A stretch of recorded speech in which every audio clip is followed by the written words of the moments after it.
Hey guys, tonight we're heading somewhere cold like bone-chilling, soul-freezing, and you probably won't survive this cold. Welcome to the depths of a medieval European winter, where the fire burns low, the snow piles high, and your odds of making it to spring hover somewhere between slim and please don't get sick. You're a villager in the year 1314, living in a thatch-roofed cottage on the edge of a sleepy hamlet. You don't have electricity, central heating, or even mittens. What you do have is grit. And turnips. So many turnips. So before you get comfortable, take a moment to like the video and subscribe, but only if you genuinely enjoy what I do here. And hey, I'm curious. What time is it where you are and what city are you listening from? Drop it in the comments. Now, dim the lights, maybe turn on a fan for that soft background hum, and let's ease into tonight's journey together. The first frost comes earlier than expected this year, catching even the wisest old shepherd off guard. By All Saints' Day, the air is already slicing through your homespun tunic, and your breath fogs out like a little ghost every time you exhale. You've seen harsh winters before, but something about this one feels sharper, colder, like the sun has forgotten your village exists. Your cottage sits along the muddy edge of a cart-rutted road, framed by the dark skeletons of once lush trees. The thatch roof leaks a little near the chimney, just enough to remind you that it's going to be a long, damp season. Inside, your family of 6, plus 2 goats and a chicken who thinks she's a cat, is crammed into one smoky room, huddling around the hearth. The fire is small, you're rationing wood already, and every crack in the wall is stuffed with straw and cloth to block out the merciless wind. The daily routine slows to a crawl. Daylight barely sticks around for 8 hours, and it's a grey, washed-out kind of light that makes everything look like it's already halfway dead. You wake up cold, work cold, and go to sleep cold. But survival in winter isn't just about braving the cold, it's about anticipating it, preparing for it, outsmarting it, and frankly, hoping it gets bored and moves on. The village isn't big, maybe 30 families at a total, but when it comes to winter prep, everyone's in sync like a grumbling, frostbitten orchestra. Over the past few weeks, you've watched your neighbours patch up their roofs, dig out ditches to divert meltwater, and drive livestock into shared barns. That one guy, Osric, has already started grumbling about the year of the deep freeze, and every time he tells the tale, the winter gets longer and the snow gets taller. Last time, he said it snowed so much the priest had to tunnel his way to mass. Your own family has done what it can. The root cellar is full, mostly beets, carrots, turnips and onions, all nestled in sawdust and straw. You've salted and smoked whatever meat you managed to get. A pig that was too stubborn to breed, 3 rabbits and half a goose. You shared the other half with the tanner's widow, who swears it cured her foot fungus. Barrels of ale are tucked in the corner, not because they'll stay warm, but because they're morale, and you're going to need morale. Still, there's this creeping anxiety you can't quite shake. Every year, the weather shifts just a little. Some winters are mild, others merciless, but this one already feels like a beast. The ground froze solid before you finished turning the last of the manure into the soil. The wind keeps blowing from the north, sharp and steady, and the animals are restless. The cow keeps mooing at odd hours, like she's arguing with ghosts. One historical fact to file away here. The winter of 1315 to 1317, known later as part of the Great Famine, was one of the worst on record in medieval Europe. It rained, then snowed, then rained some more. Crops failed. Entire harvests washed away. Food became so scarce that people were accused of grave robbing, not for jewellery but for meat. So yeah, you're right to be nervous. But here's a quirky little detail. Some villagers believed that hanging a piece of iron over the door would ward off evil winter spirits. Others swore by onion garlands. The weirder the arrangement, the stronger the magic. Your neighbour's house looks like a vegetable-themed horror show, but she swears her kids haven't had chilblains in 3 years. Worth noting. And still, there's debate even among your village elders about what exactly causes these bad winters. Some think it's divine punishment, too much sinning, not enough fasting. Others blame witches, or the stars, or that weird smoke the smith's forge has been coughing up lately. But one elder, the nearly toothless Brother Cadwell, whispers a more unsettling theory. The earth itself is a shifting, tired of holding us. You try not to think about that one, when the wind moans through the rafters like it's saying your name. Tonight, as the temperature plunges past what's reasonable, you press closer to the fire, wrapping a rough woolen blanket around your shoulders. Your feet feel like stones. Someone offers you a cup of warm ale and you sip it slowly, grateful for the temporary heat. Outside, the frost paints delicate stars on the window glass, tiny frozen constellations. And you wonder, not for the first time, how many of you will still be here when the frost finally retreats. The cold isn't your biggest fear. Hunger is. Cold just slows you down, makes your fingers clumsy and your joints ache. But hunger unravels you. And that's why the months leading up to winter are frantic in a way nothing else in your year quite is. You've been stockpiling like your life depends on it. Because, well, it does. In autumn, your entire village turns into a machine built for storage. Every hand, from toddler to toothless, is part of it. The kids help pluck the last of the beans and apples, the men slaughter pigs and deer, the women peel, salt, stew and dry like there's no tomorrow. The air reeks of smoke, vinegar, blood and earth. It's a strangely comforting mix. You learn to associate that scent with safety, survival. Let's start with salt, the unsung hero of your winter prep. Salt is expensive, sacred and almost magical in its power to preserve. You use it to cure pork, beef and fish, rubbing it deep into the flesh and hanging it in cool, dark places. Cellars, barns, sometimes your own rafters. You don't waste an ounce. If you run out before the last pig's been processed, that's it. No do-overs. And heaven help you if some rodent gets into your stockpile. Right now, in the corner of your house, there's a barrel packed with salted pork. You dream about it. You obsessively count the days and servings in your head, imagining how long it might last if no one gets sick, if the winter doesn't stretch into a cruel April, if the rats stay out. And even if the pork lasts, you know the taste will wear you down. After the 50th night of pork stew with dried leeks, you'd trade a finger for a fresh apple. Root vegetables are your other salvation. They're packed in crates and barrels layered with straw or sand to keep them from rotting. Carrots, parsnips, onions, turnips. You've never loved them, but you've learned to respect them. Beets especially seem unkillable. They'll outlast you, your cow, and possibly the concept of joy. But when you're hungry enough, a roasted beet feels like a feast. There's also grain, if you're lucky. Oats, rye.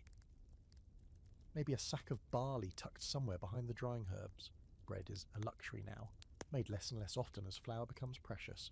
You stretch it with peas or beans. Or grind up acorns if things get really dire. The bread gets dense, bitter, and hard enough to chip a tooth, but it fills your stomach, barely. And then there's the problem of keeping it all safe. The cellar is cold, damp, and not entirely secure. You've had to fight off mold, rats, and once, a raccoon that no one knew existed in your part of the world. You tried to make it a pet for 5 minutes, until it bit your cousin, and ran off with a string of sausages.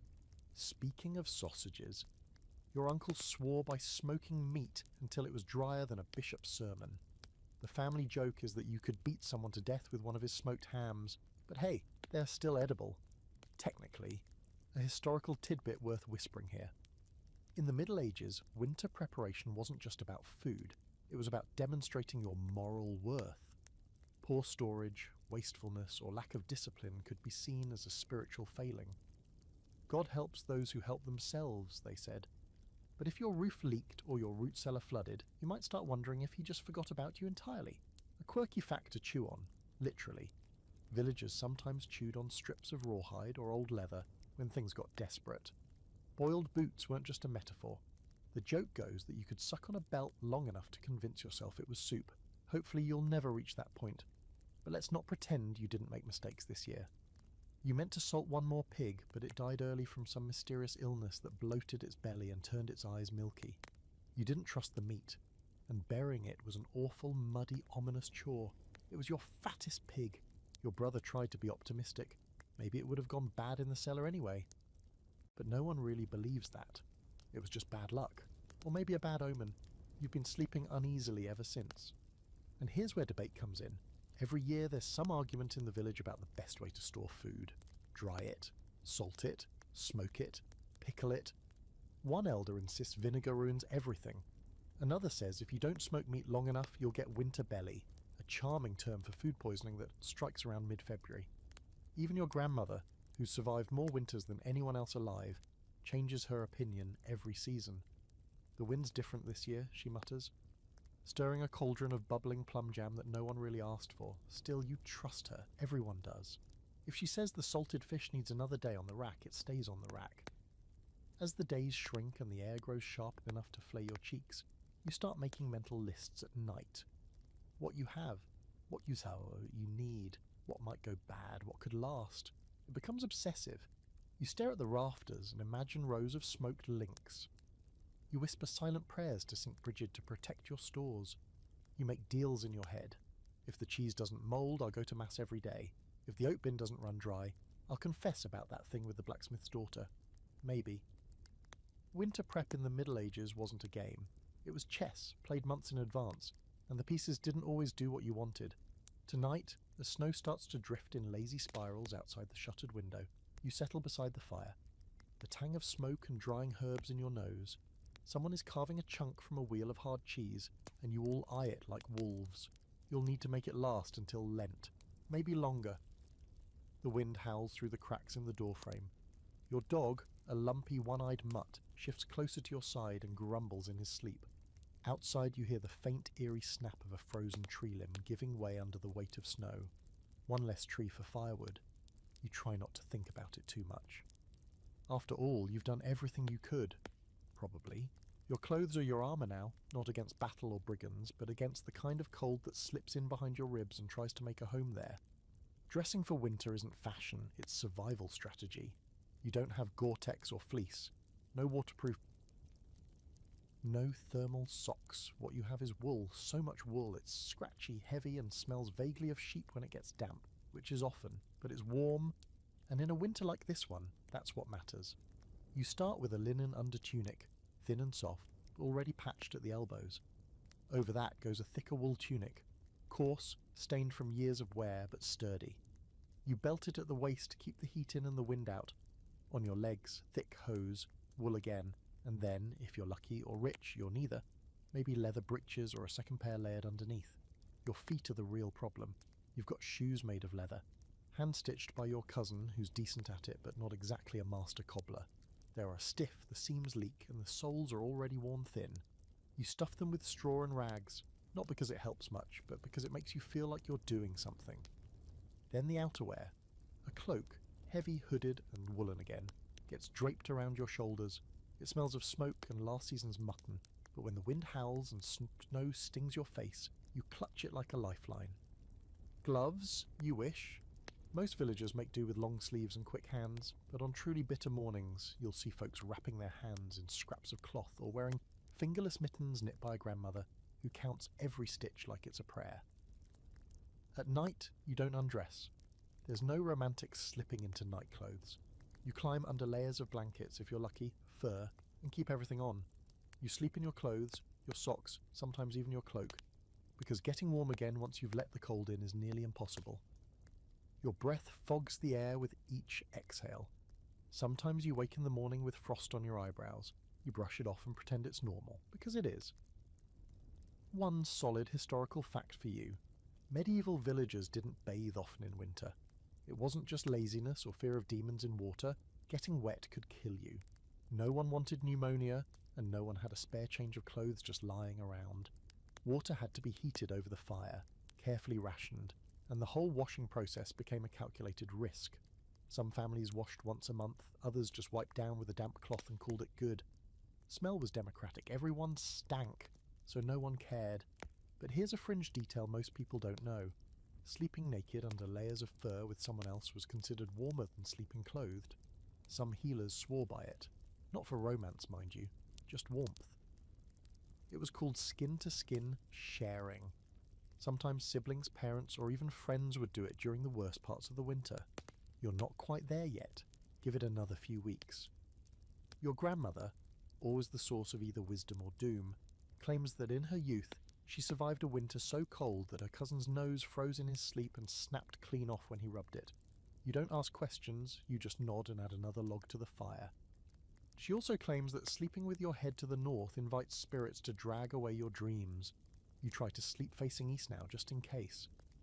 The older generation has other tricks too. Heated stones wrapped in cloth and tucked into beds.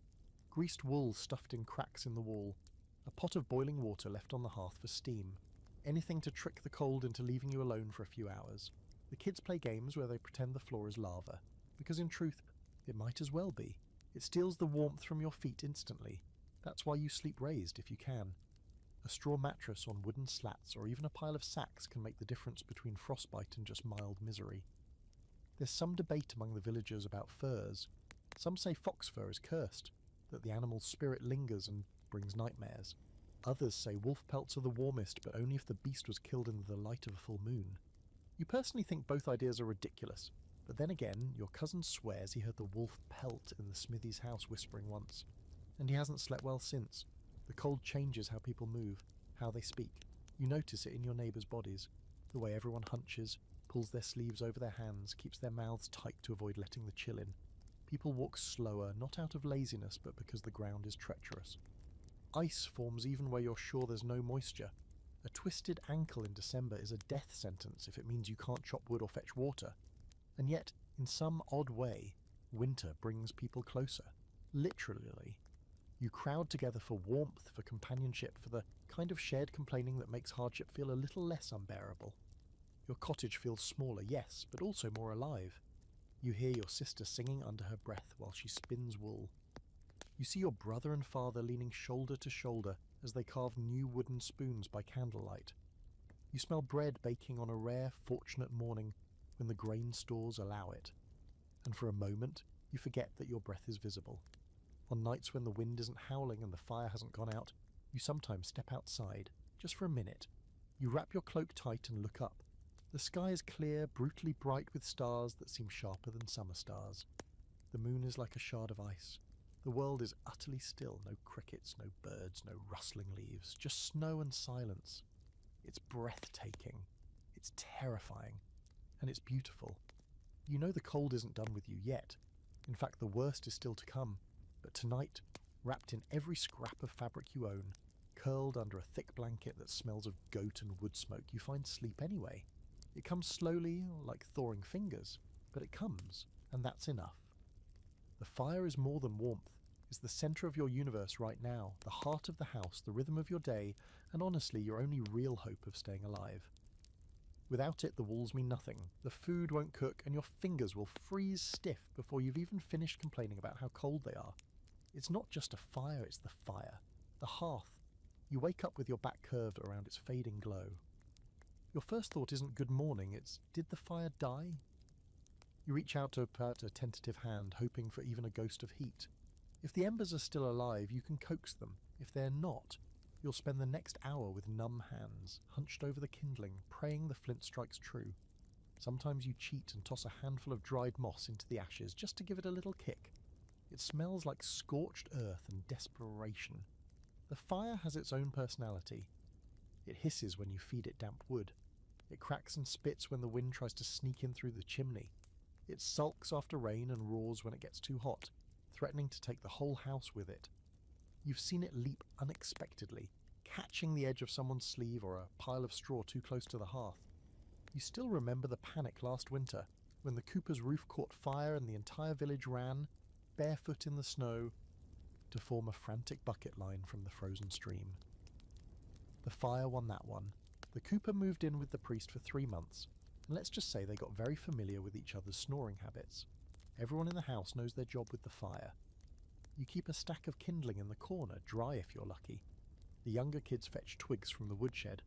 The older ones break ice from the well to keep a pot of water simmering nearby. Because dry air leads to cracked lips and bloody noses. You stir the coals. Your mother blows gently at the base to wake the flames like some sort of fire whisperer. Your father claims to know when the wood is ready just by the smell, which is probably nonsense.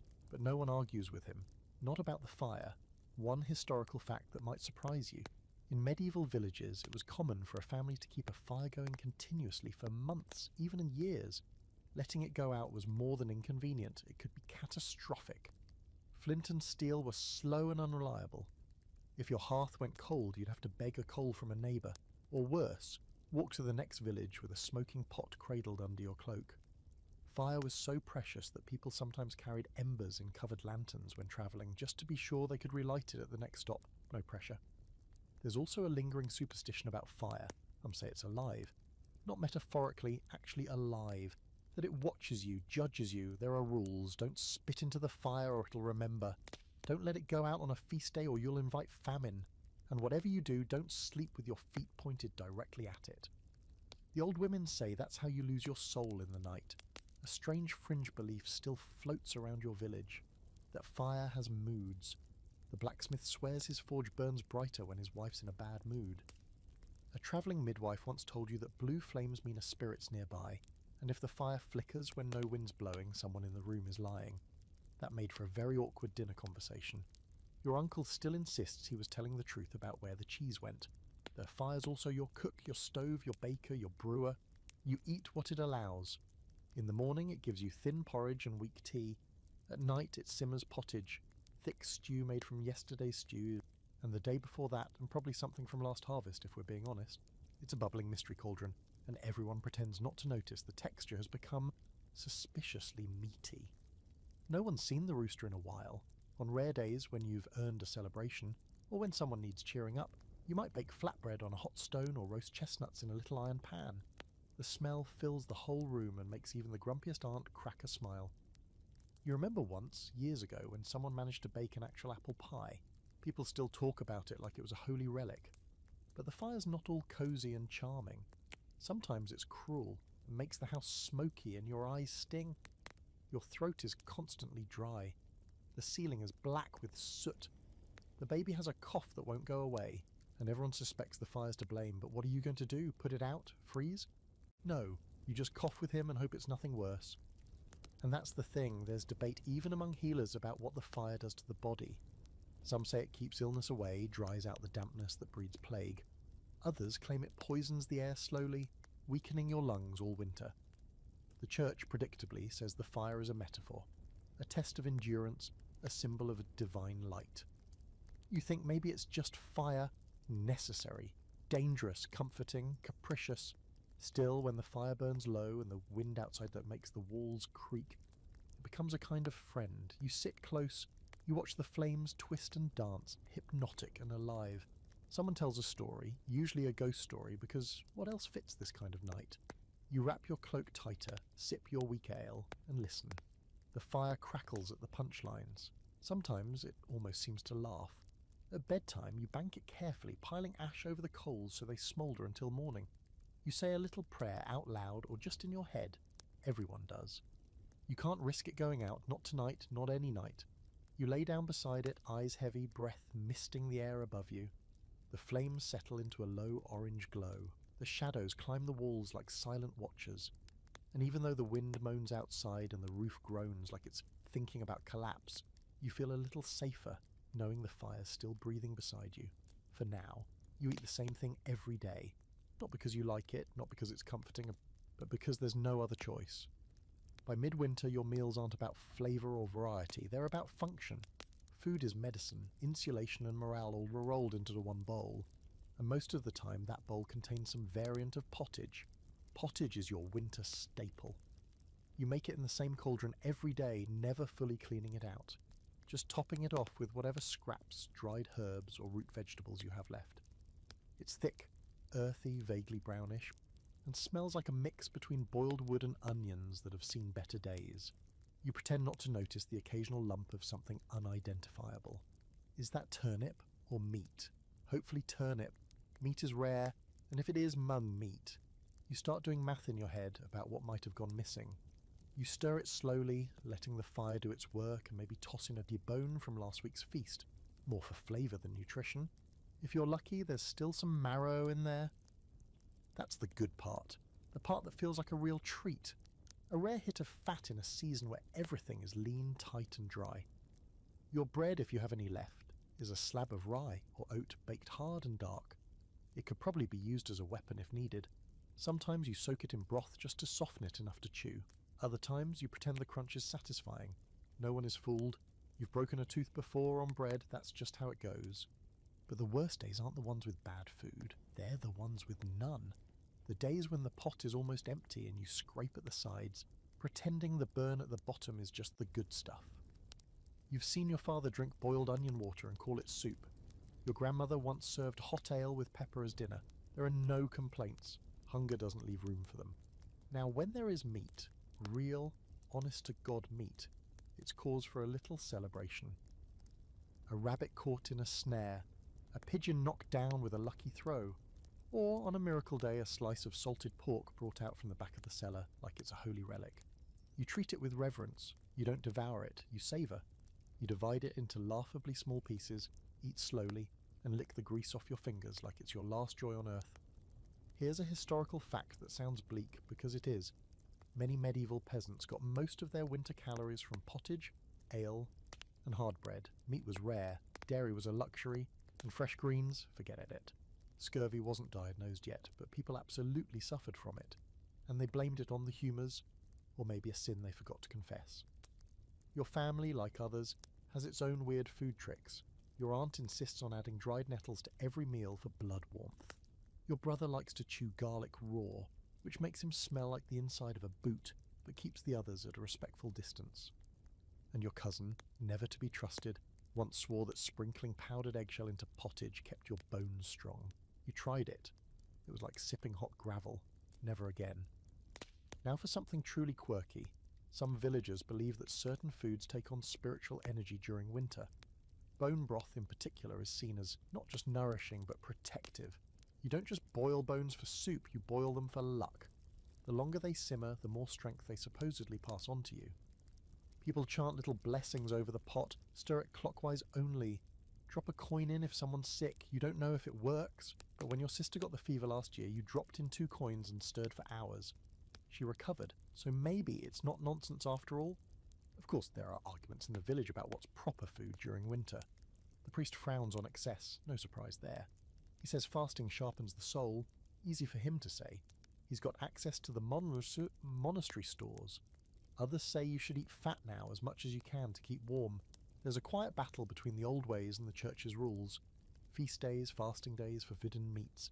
Keeping track is half the work of surviving. You just want to eat without guilt, but that's never really an option. By now, your body has adjusted, sort of. You're always a little hungry, but not in the gnawing, desperate way you were in early December. Now it's just a dull ache. A constant emptiness you've made peace with. You don't expect to feel full, you just hope not to feel dizzy. You start choosing your chores based on how much energy they'll take. Carrying firewood? Sure. Walking to the stream and back with 2 buckets? Only if you've eaten something more than broth that day. Mealtimes have become quiet rituals. No one talks much while eating. You all just listen to the fire pop and the spoons scrape against wooden bowls. Once in a while, someone burps and it feels like comic relief. You glance around the table, make brief eye contact, and the smallest smirk appears. It's not much, but it's a moment. The younger kids still ask for honey sometimes. You haven't seen honey in months. The last of it went into a tonic when your neighbour gave birth in the cold of January. You think about telling them stories of summer fruit, roasted apples, sweet pies, but it feels cruel. Better to let them forget what they're missing until spring arrives, if it arrives. You remember a feast once, years ago, when a neighbouring village butchered a massive ox and shared it across 3 parishes. People brought turnip cakes, soft cheese, honeyed ale. It felt like heaven. You wonder if you only imagined it. The way hunger plays tricks on your memory is something no one talks about, but you suspect it's happening to everyone. Tonight the pottage is thinner than usual. The bread is crumbled into it like gravel, the salt is nearly gone so it tastes like warm water and regret. But there's still heat, there's still a spoon, there's still food, if only barely. You eat slowly, scrape the bowl clean and rinse it in snow. Tomorrow you'll eat again, hopefully. The thing is, even in the worst winters, even when your belly growls and the fire smokes, and you think your toes might be plotting an exit, you celebrate. Because not doing so feels like giving up. Midwinter arrives like a long exhale, somewhere between the last daylight of December and the grimmest hunger days of February.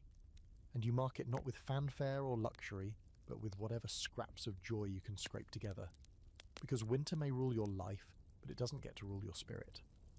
The festival season begins with the old ways, Yule and solstice, the ancient celebrations of the dark. Before the priests started stamping Christ over everything, your ancestors lit fires and hung evergreen boughs to keep the spirits of winter at bay.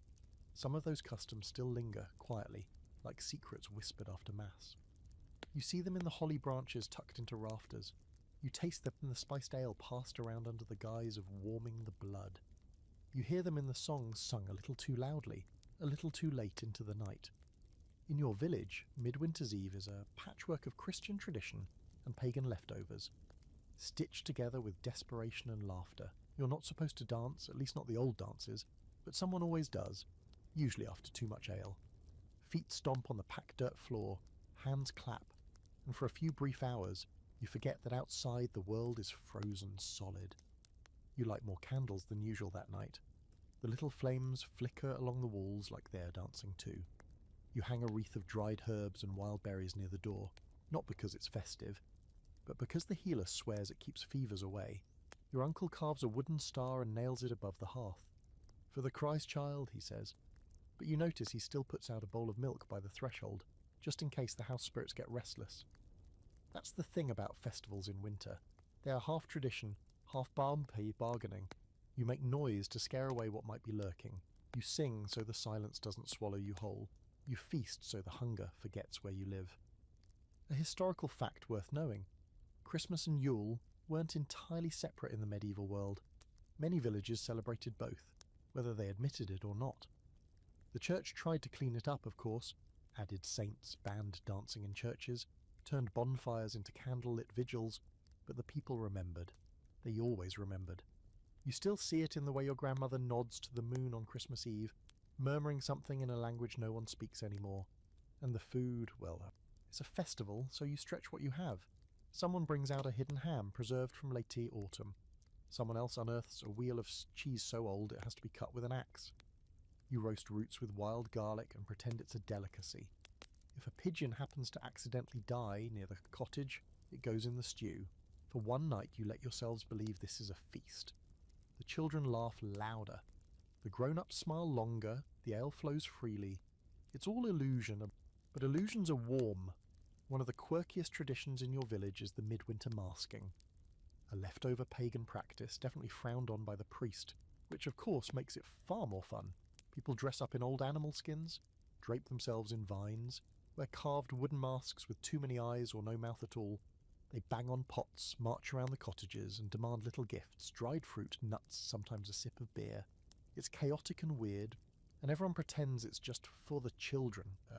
But you've seen grown men take it way too seriously. Your favourite part? The Ash Maiden. Someone, usually the youngest girl in the village who hasn't lost a tooth yet, is chosen to carry the last flame through the village at night.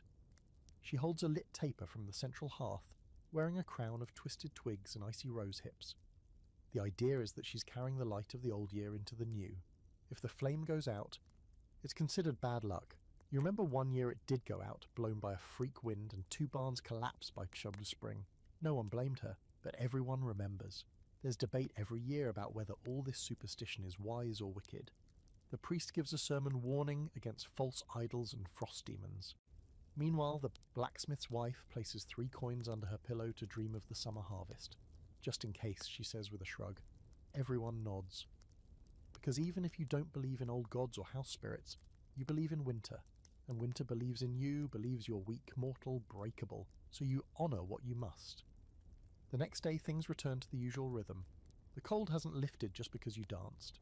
The bread didn't multiply because you sang, but somehow it feels lighter. You feel lighter. Like maybe you can do this for another month, maybe 2. You carry the memory of the midwinter's eve with you, tucked in the back of your mind like a smouldering ember.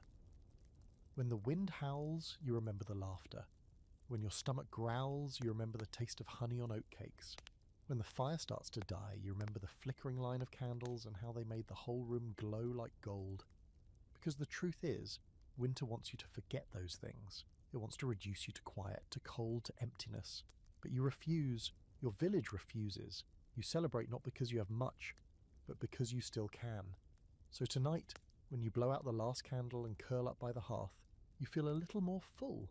Not in your stomach, in your soul. The flame inside you still burns, and that, more than anything, is how you'll survive.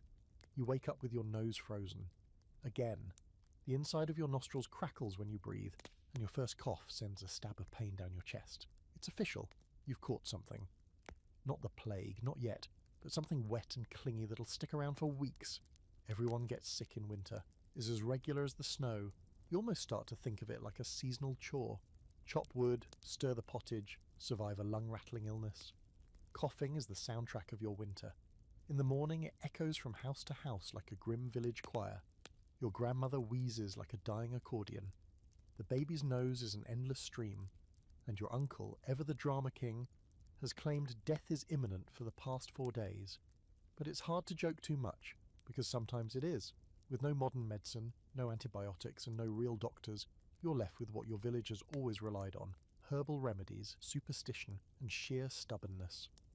Your mother brews a tea from dried yarrow and horehound, which smells like soggy hay and tastes even worse. You drink it anyway. It helps a little, maybe. Or maybe it just burns your throat so badly you forget the cough for 5 minutes. Then there's the garlic poultice.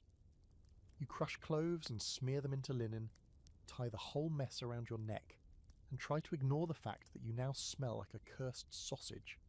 Your sister insists on onion socks, literally slices of onion pressed against the soles of your feet to draw out the illness. The floorboards creak with every step and your dog won't come near you, but again, you do it anyway. The desperation of winter illness means you're willing to try almost anything, and then someone brings out the plague butter. It's a mix of lard, herbs, and something that smells suspiciously like candle wax. You rub it on your chest and hope it doesn't attract rats. No one remembers exactly where the recipe came from. Some say a monk from the south, others say a witch with a golden eye, but everyone agrees it's the good stuff. Unless it's not. There's debate, of course. Some say plague butter saved half the village 2 winters ago. Others say it caused that rash outbreak no one wants to talk about. Either way, you're slathered in it now, so there's no turning back. Sickness in winter is more than inconvenient. It's dangerous. You can't gather firewood if you can't breathe. You can't haul water if your legs feel like they're full of bees. And worst of all, you're using up calories just fighting off the fever. Calories you don't have to spare. That's why you've noticed the unspoken fear when someone starts coughing too hard. People glance at each other. No one says anything, but the math is quick. How long can we care for them? What happens if they don't get better? One hard historical fact. Respiratory infections were among the leading causes of death in medieval winters. Not because they were particularly exotic or mysterious, but because they lingered. Pneumonia was the silent killer. A cold could easily turn into something deeper, heavier, deadlier, and once you started coughing blood, there wasn't much anyone could do besides offer prayers and boiled cabbage water. And while the church tries to keep things spiritual, prayers for St. Sebastian, offerings at the altar, most villagers place their faith in the healer. She's not technically approved by the clergy, but they look the other way because she works small miracles.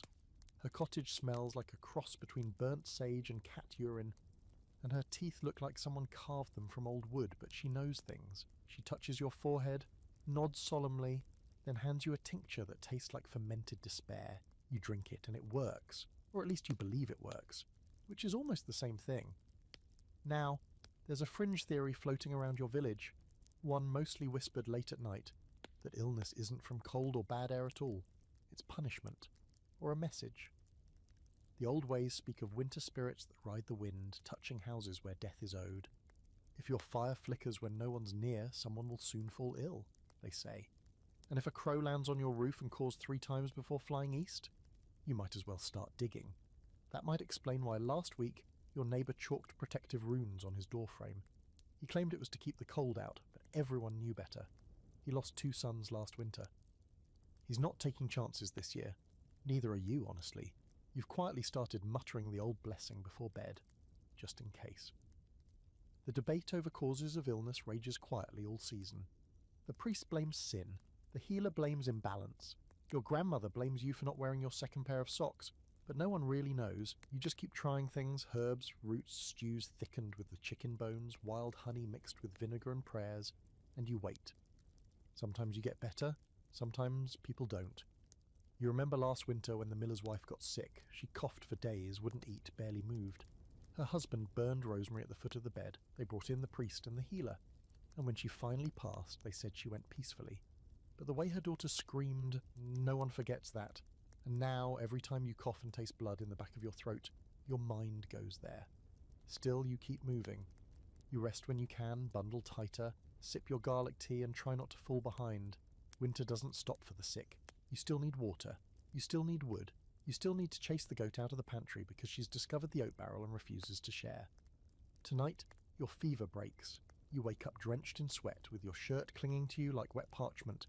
The fire's burned low, but you see someone, probably your sister, already coaxing it back to life. You're not better yet, but you're better enough. And in winter, that's all you can ask for. You roll over, aching but grateful. Outside, the wind howls, and somewhere in the distance a crow calls once, sharp and solitary. You wait for the second. It doesn't come. Not tonight. You're not alone in your house, not even close. And no, this isn't a ghost story, though you've got plenty of those too. It's just the reality of winter. When the cold clamps down on the world outside, everything living piles together indoors. People, animals, maybe a spirit or two, but mostly animals. Livestock doesn't stay in the barn anymore, not in this weather, not unless you want them to freeze into statues before sunrise. The first to move in was the cow. Not just a cow, your cow. Her name's Brona, and she's basically family at this point. She stands near the warmest part of the cottage, just close enough to the hearth to keep her legs from stiffening up, but not so close that her tail catches fire. That's happened before. Smelled like burnt shoes and regret.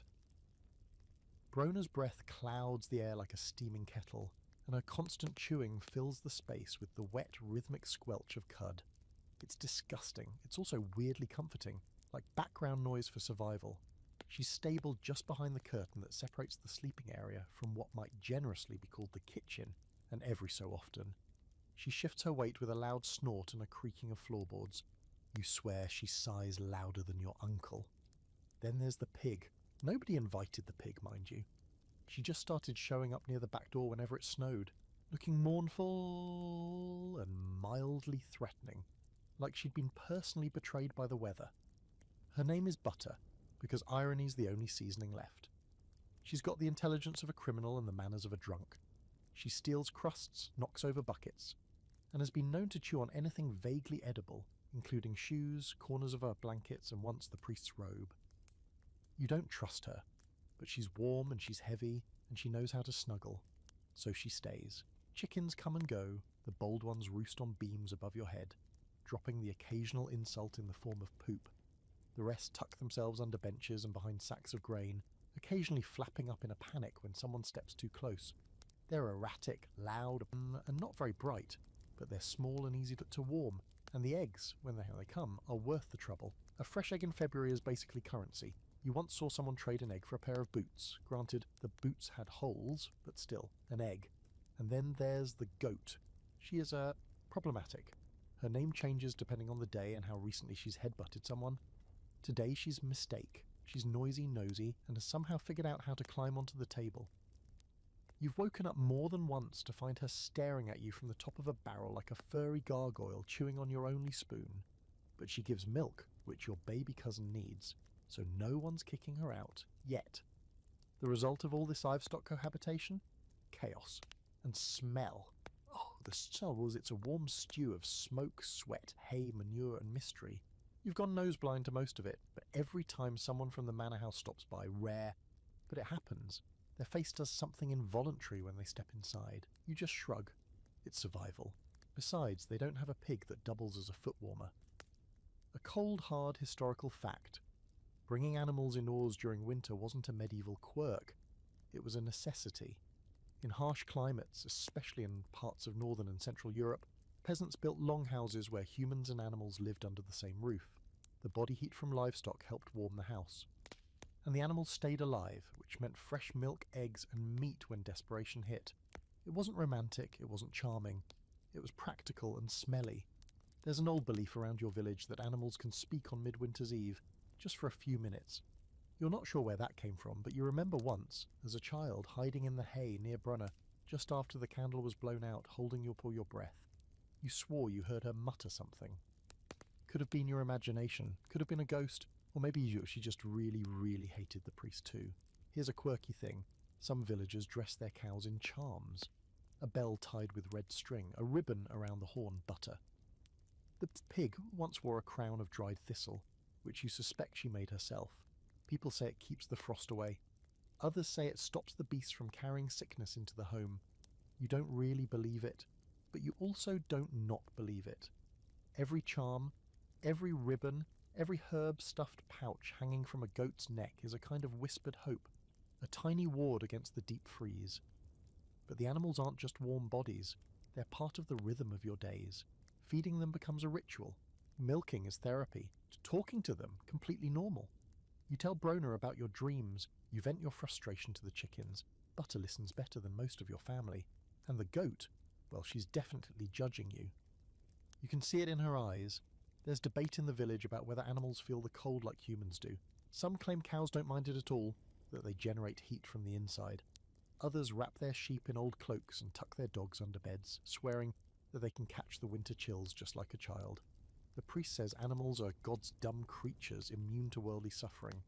But you saw a pig shiver last week and lay down near the fire like it was hugging it. That's not dumb, that's strategy, and sure, sometimes it's maddening. You wake up with a hoof in your side, you step in something unspeakable on your way to relieve yourself. You've had to drag a chicken out of the flour bin twice this week. But there's comfort in it too. You're surrounded by breathing, snuffling, occasionally farting life. And in winter, life, any life, is something to cling to. Tonight, you sit by the fire, Butter snoring at your feet like a hairy rock, Brona lowing softly as she shifts her weight, and the goat trying to eat the hem of your cloak. You lean back against the wall, sore and tired but warm, and for the first time today you let yourself feel something close to content.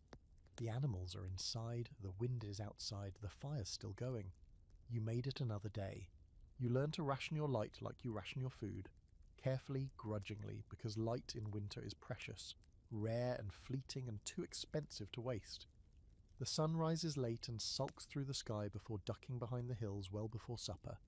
That leaves you with darkness, a lot of it.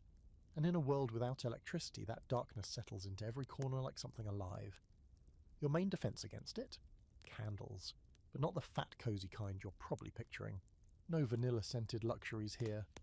These are skinny little things, made from tallow, animal fat boiled down until it smells like regret and moulded into stubby sticks that drip more than they shine. They're smoky, greasy, and they set this if you so much as breathe too hard near them. Beeswax candles are nicer, brighter, longer lasting, and completely out of reach unless you're nobility or a monk with connections. A single tallow candle is a household treasure. You burn it only when absolutely necessary. Writing, mending, childbirth, or when someone insisted on reading scripture even though no one can pronounce half the words. Most nights you go without. Instead, you rely on the fire's glow and the weirdly intimate closeness of early bedtime. When the sun sets, the day is over. Not because you're tired, but because what else are you supposed to do? The cottage changes when the light disappears. Shadows stretch across the walls like slow-moving grids, shapes blur, familiar things, baskets, stools, piles of laundry become strange and ominous. You learn to navigate your world by memory.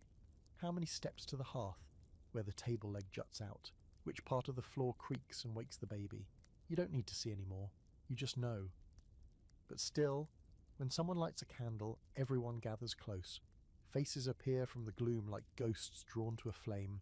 You lean in, eyes wide, watching the wax pool and the wick flicker. It becomes a kind of ceremony. Conversations get quieter. Jokes get darker.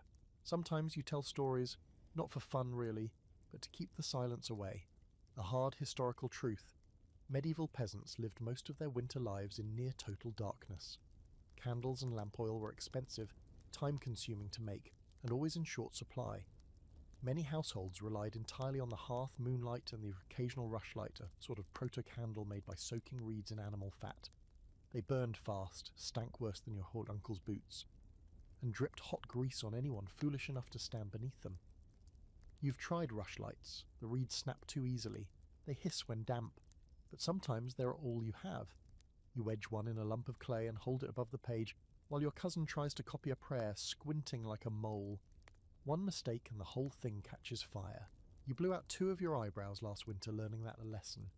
You also learn to listen differently in the dark. Sound travels farther when the world's asleep. You hear the goat shifting, a chicken cooing like it's dreaming, the slow wet cough of your grandfather, the wind, always the wind. It whistles through the cracks like a living thing or a warning. Some nights it sounds like howling, too high-pitched to be human, too long to be wind. You pretend you didn't hear it.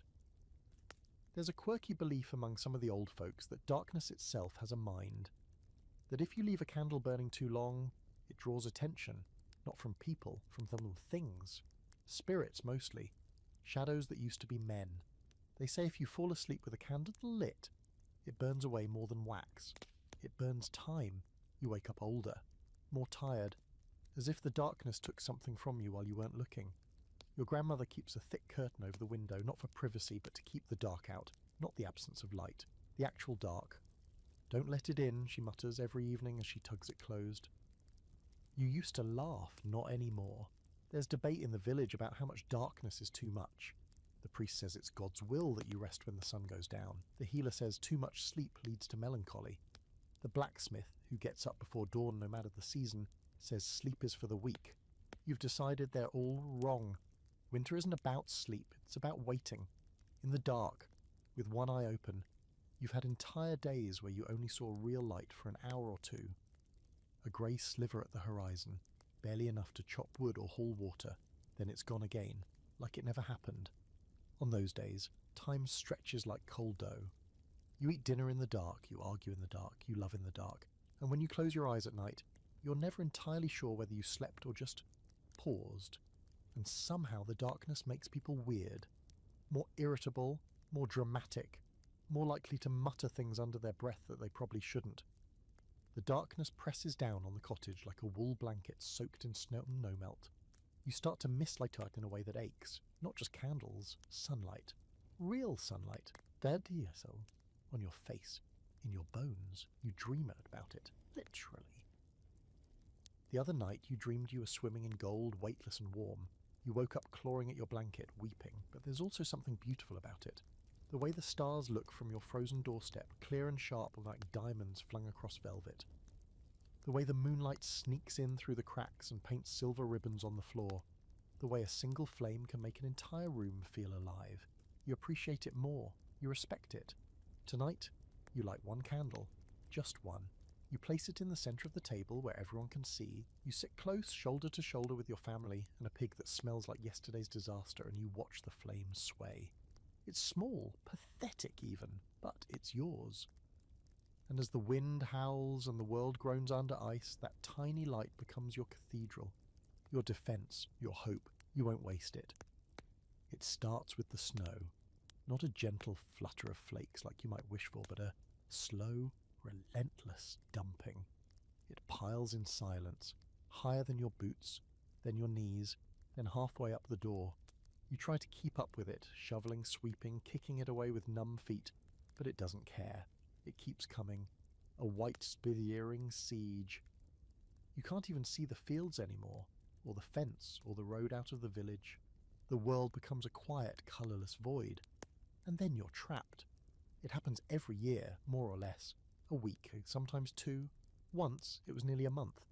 The snow drifts up past the windows, and the wind howls like a beast that's lost its prey. You hear it groaning in the chimney, rattling the shutters, slipping in through every crack and knot in the wood. Cold air pulses through the floorboards like it has a pulse. You pull your cloak tighter and pretend you don't hear it whisper your name. You definitely hear it whisper your name. You can't go out for water. Can't get to the barn. You open the door once to check the sky, and a whole wall of snow collapses into the house.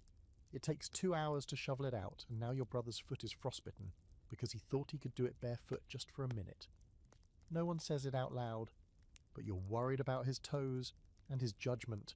So now you're all stuck inside together, the whole family, plus the animals, plus a half-frozen tinker who stumbled into the village the day before the storm and hasn't left since. He's got a bag full of broken tools and stories about towns that don't exist. You don't trust him, but he snores less than the pig, so he's allowed to stay, for now. The walls feel smaller every day. Not just metaphorically. You swear they're physically closing in. There's condensation on everything, dripping from the beams, curling the corners of parchment, turning straw into mush. The fire never quite dries you out. Your clothes are damp, your skin is raw, and the room smells like wet wool, wood smoke, and human stew. Cabin fever? That's the polite term. What you're experiencing is medieval madness. Your little brother starts naming the icicles hanging outside the window. Your grandmother insists there's a stranger living under the floorboards and begins shouting at the cracks. Your aunt bursts into tears because the bread didn't rise. Your cousin laughs for an hour because someone farted. You sit in the corner and slowly peel an onion for no reason other than the satisfaction of layers. Here's a historical fact for you. During long snow-ins, medieval villagers often fell into what we'd now call seasonal affective disorder, but they had no name for it. They called it winter melancholy, the greyness, or just the heaviness. Some believed it was a humoral imbalance, too much black bile in the body. Others thought it was a form of possession. Either way, the cure was the same. Wait it out, or try to burn it out with spiced wine and loud singing. You've tried both. Results are mixed. And here's something even stranger. In the far north, some folks believed that snow could listen, that it absorbed sound and memory, and in the spring, gave them back to the earth. That's why you're supposed to whisper kind words during blizzards, even if no one can hear you. You're not sure you believe that, but the last time someone shouted curses at a storm, the roof collapsed 3 days later. Coincidence? Maybe, but you've been whispering ever since. As the days blur together, routine becomes your anchor. Wake, stoke the fire, eat whatever's edible, chase the goat off the table, mend clothes, carve spoons, sharpen knives, tell stories. Sleep, repeat. You've started marking time by the length of candles and the pattern of dreams. Your uncle insists it's Sunday because he dreamed of bells. Your grandmother says it's Tuesday because the soup boiled unevenly. You say it doesn't matter because time has frozen with the water in the wash basin. You have to get creative to stay sane. Someone invents a game with stones and chalk. Another person starts drawing tiny faces on turnips. You organise a play using blankets as costumes and the chicken as a dragon. It's not very good, but the laughter is real. You haven't heard that sound in a while? It's a little cracked around the edges, but you'll take it. There's debate in the house about whether this storm is the worst anyone's ever seen. Your father says no. He remembers one in his youth that buried a house. Your grandmother disagrees. She swears she saw this one coming in the pattern of migrating birds. The tinker, naturally, claims this is nothing compared to the Black Storm of 89, which no one else has heard of and probably didn't happen. Still, you all tell your versions like it matters, like measuring past miseries might shrink the current one. Meanwhile, the snow keeps falling. Outside pay, it muffles the world. There's no sound beyond the occasional creak of settling ice or the distant crack of a tree branch surrendering. You don't even hear the wolves anymore, which is somehow worse than hearing them. Everything is still. Too still. Then one morning something changes. You wake to light, real light, slicing through a crack in the shutters. It's thin, pale, but golden. You throw open the window, and for the first time in what feels like a century, you see blue sky. The snow still lies deep and cruel, but the air smells different. Less like death, more like hope. It could be a trick. The cold is still bone deep, and there's more snow in the forecast, probably. But still, this feels like a beginning. The tinker leaves that afternoon. After borrowing 2 biscuits and half a pair of gloves, no one tries to stop him. He leaves behind a tin cup and a story about a woman made of snow who lives in the woods. No one believes it. But no one throws the cup away either. You dig a little path through the snow with a broken shovel and a lot of grunting, just far enough to get to the well. The water is ice, but you still cheer like a hero. Later, whoa. You sit by the fire, steam rising from your boots, and feel something close to pride. You were snowed in, you didn't eat each other, you didn't burn the goat, you didn't go mad. Not completely. You made it through the white donuts. That's worth something. They say wolves don't come close to the village, that they stick to the woods, skulk along the tree line, hunt only at night. They say that if you hang a strip of iron by your door and leave out the bones far from the cottages, the wolves will leave you alone. That's what they say. You, however, are not entirely convinced, because last night you heard them. Not far off, not distant like a bedtime story or a bad dream, but close. Too close. A low, guttural howl that started behind the barn and seemed to circle the cottage like a question. A second, sharper one answered it. The dogs whimpered. The chickens fell silent. Even the goat paused mid-chew, staring at the shutter like it might snap off its hinges. It's wolf season. This is the part of winter when the hunger becomes unbearable, not just for you, but for everything. The rabbits vanish. The deer have long since migrated. The ground is too hard to dig. The streams are frozen solid, and the snow covers every scent. And the wolves? They get desperate. Bolder, smarter. You saw prints this morning, long-clawed, pacing back and forth near the compost pile. One set, then another, larger. They moved in slow loops, like something testing the edge of your world. Your father said nothing, just threw more ash on the path and sharpened the wood axe, with a little more tension than usual. And now no one goes out alone. You travel in pairs. even just to fetch water or chop wood. You carry torches, make noise, bang pans together. Children aren't allowed past the fence line. The cow and goat stay tethered inside, even if they stink up the house, even if Butter the pig continues to snore like she owns the place. It's worth it, because you've heard stories of wolves that stalk a person for days, that mimic cries for help, that wait in silence just beyond torchlight. One of your neighbours swears that, as a child, he saw a wolf stand on its hind legs and watch him through the window. Everyone laughed, but no one told him he was wrong. A grim historical fact for your nightmares. During particularly harsh winters in the Middle Ages, wolves were not just a threat, they were plagues. Packs would invade towns, snatch livestock from within walls, and occasionally, horrifically, drag off a child or a weakened adult. In 1420s France, a record-breaking cold spell drove wolves to form super packs that ravaged villages.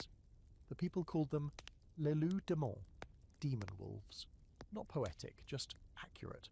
There's an old belief in your village that the wolves can smell sin, that they won't cross the threshold of a virtuous home. So of course, now everyone's scrubbing their souls clean. The priest has never had so many confessions. Your cousin even apologised and dad for stealing your knife last summer, right out of nowhere. He said he just didn't want to smell like prey. You said nothing, but you hid your jerky deeper in the hay pile. And here's something extra unnerving. Last week, the blacksmith's dog disappeared. One moment it was in the yard, barking like it had caught something. The next, silence. They found blood in the snow the next morning, nothing else. No tracks, no fur, just red and white. A scene so stark it made your stomach churn. Some villagers have started staying up at night, taking shifts at the windows, watching the tree line. You joined once, just once. You wrapped yourself in every layer you could find, held a spear you didn't know how to use, and sat in the dark with 3 others. You didn't see anything, but you felt something. There was a moment around the second hour when the fire cracked and everyone froze. Not because of the noise, but because everything else went silent. The wind stopped, the chicken stopped. Even Butter snored more softly, the kind of silence that isn't empty but expectant, like something was holding its breath right outside. Then the dog started barking in the next house over. And it didn't stop for a long time. There's debate about what to do if a wolf does show up. The priest says prayer. The healer says fire. Your father says run in a zigzag and then yells at you for laughing. The truth is, no one really knows. These aren't fairy tale wolves. They're not noble or mystical or misunderstood. They're hungry. That's it. Hungry, smart, and not afraid of your little fence made of twigs and hope. Some folks have taken to leaving out bits of food, bones, scraps, a piece of bread soaked in ale, in hopes that the wolves will eat and leave. Others say that just encourages them. Makes them think you're easy prey. One particularly loud neighbour, who notably has not been asked to keep watch, swears we should trap one and string it up at the village gate as a warning. Show them who's boss, he says. They'll respect strength. You don't say anything, but you make a mental note not to walk past his house alone. Ever. Tonight it's quiet again. Which is worse. The sky's clear, moonlight sharp as a blade on the snow, and the trees outside look like black bones sticking out of the ground. You pull your cloak tighter, watching the shadows shift beyond the fence. And then you hear it. Not close, not yet, but unmistakable. A howl, long and low, rising like steam from the forest's edge. Then another, to the east. A third far off but deeper. A chorus building in the dark.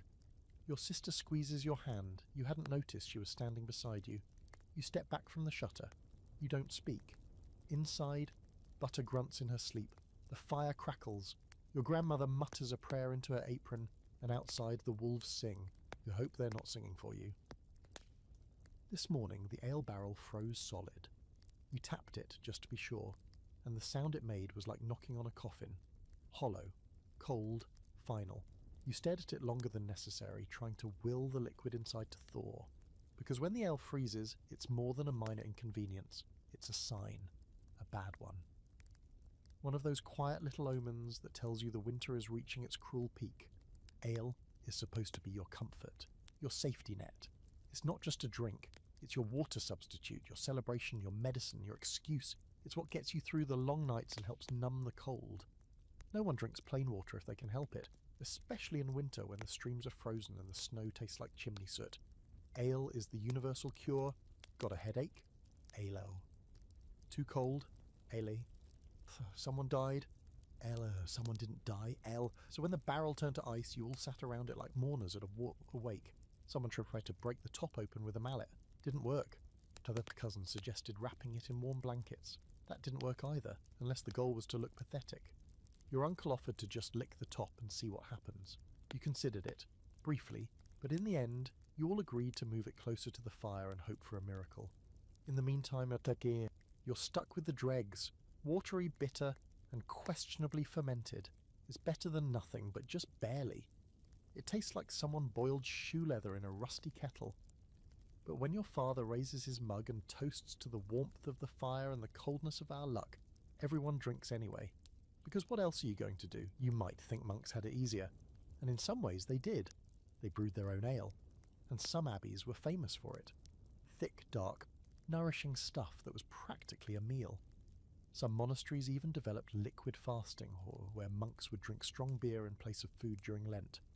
But not your priest. No, he drinks the same sour swill as the rest of you, although he claims to bless it before every sip, as if that'll somehow improve the flavour. It doesn't. Your own ale is brewed in a crack barrel in the corner of the shed, watched over by your cousin and a suspicious-looking cat that seems emotionally invested in the process. It's made from barley if you can get to it, or oats if you can't. You've even heard of people using peas, and if the yeast gods smile upon you, it turns into something drinkable. If not, well, it still gets you dizzy, which, let's be honest, is the point most of the time. A fun historical fact to sip on: in the medieval period, even children drank small beer, a weak ale with low alcohol content, because it was safer than untreated water. Brewing, even at the lowest levels, meant boiling the liquid, which killed off most of what would otherwise kill you. It wasn't about getting drunk. It was about not dying of dysentery. Getting tipsy was just a happy side effect, and yet the cold changes everything. Your brewing slows to a crawl, the yeast barely reacts. Fermentation becomes a guessing game. You huddle by the barrel like druids around a sacred cauldron, whispering encouragement to the foam. The ale doesn't bubble, it sulks. It sits there like a disappointed parent. You start to take it personally. One of your neighbours swears by the drunken log method, setting a piece of wood soaked in strong ale near the hearth to keep the brewing barrel warm by spiritual association. He also once claimed his dog could predict snowfall, so take that with a generous pinch of salt. Still, in times like these, even the most absurd rituals seem worth trying. You've burned rosemary over the barrel, you've sung to it.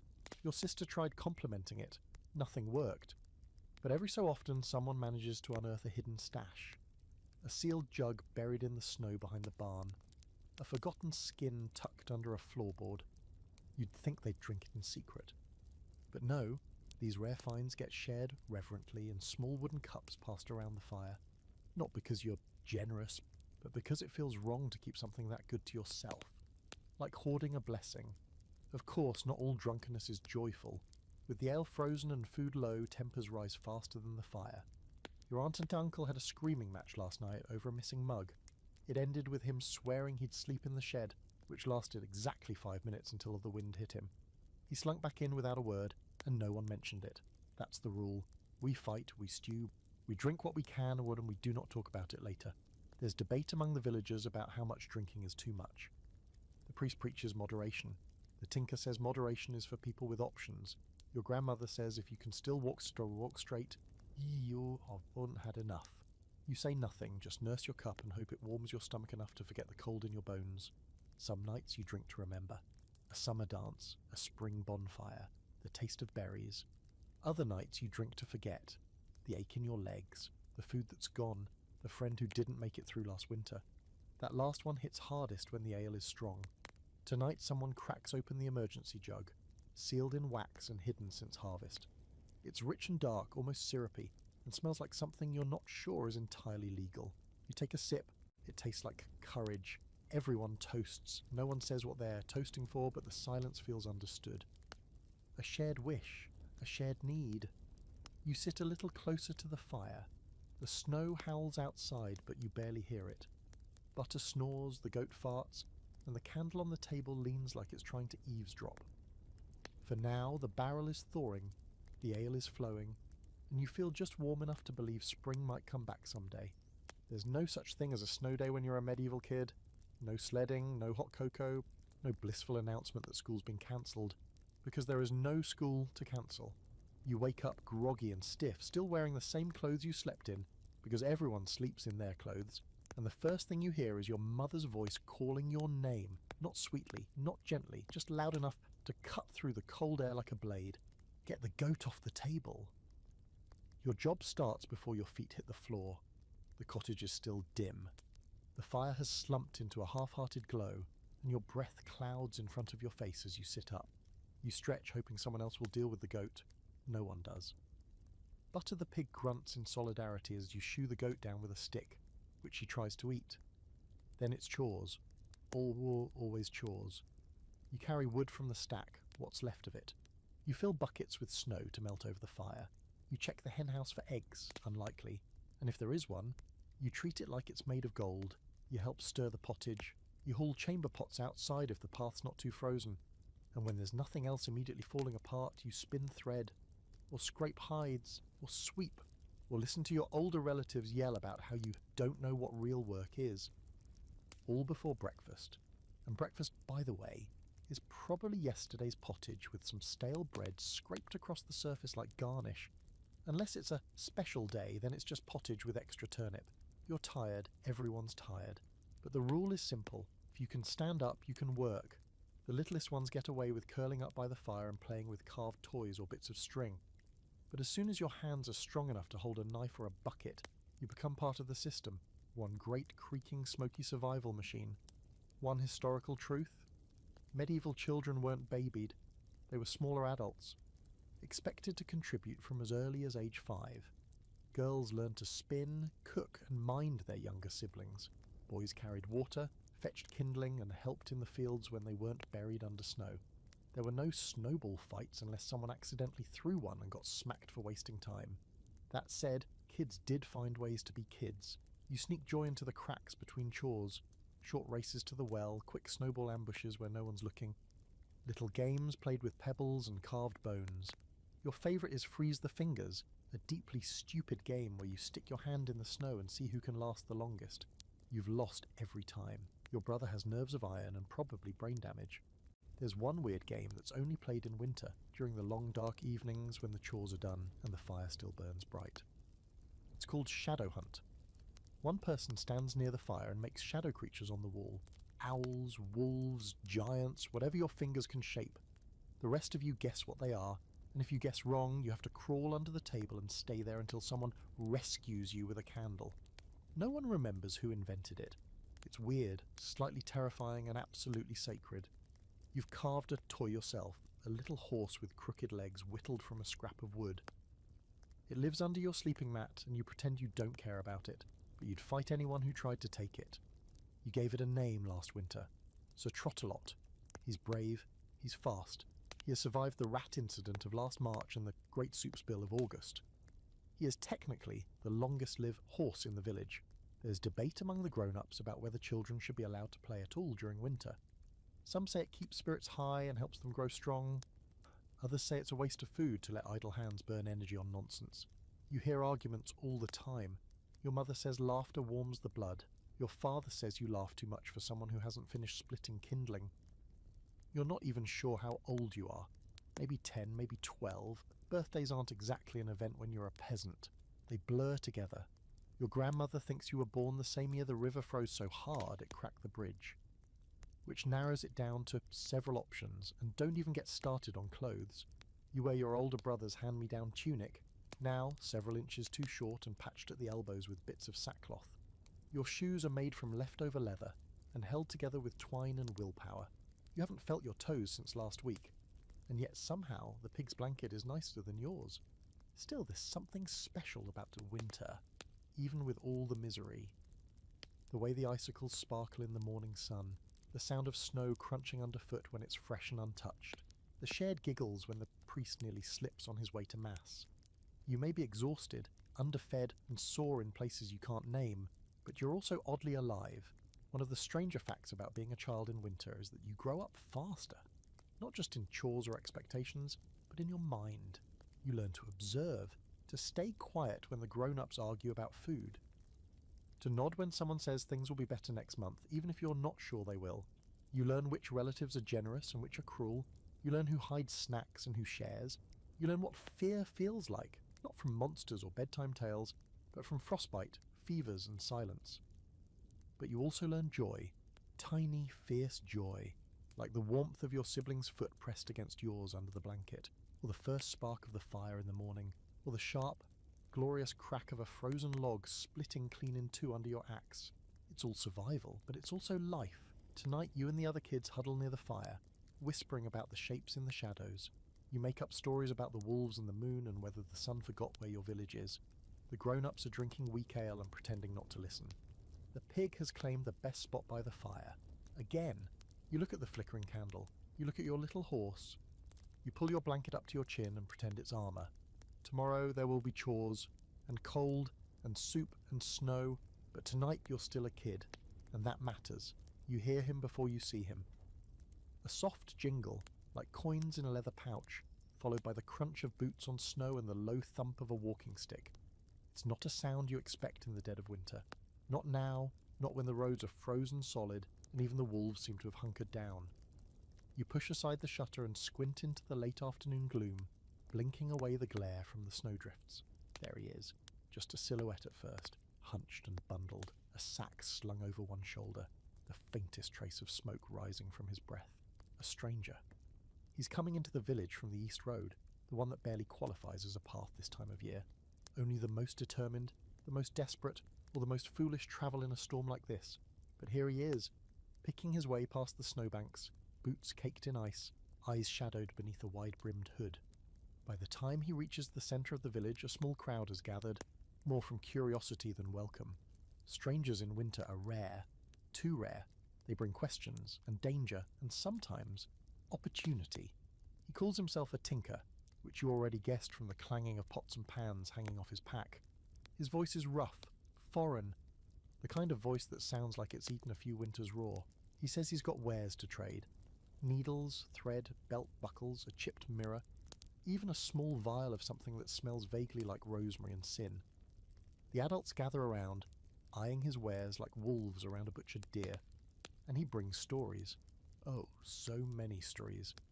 He talks of a town 3 valleys over where they haven't seen snow in a month, where the trees are already budding and the goats are birthing twins. Lies.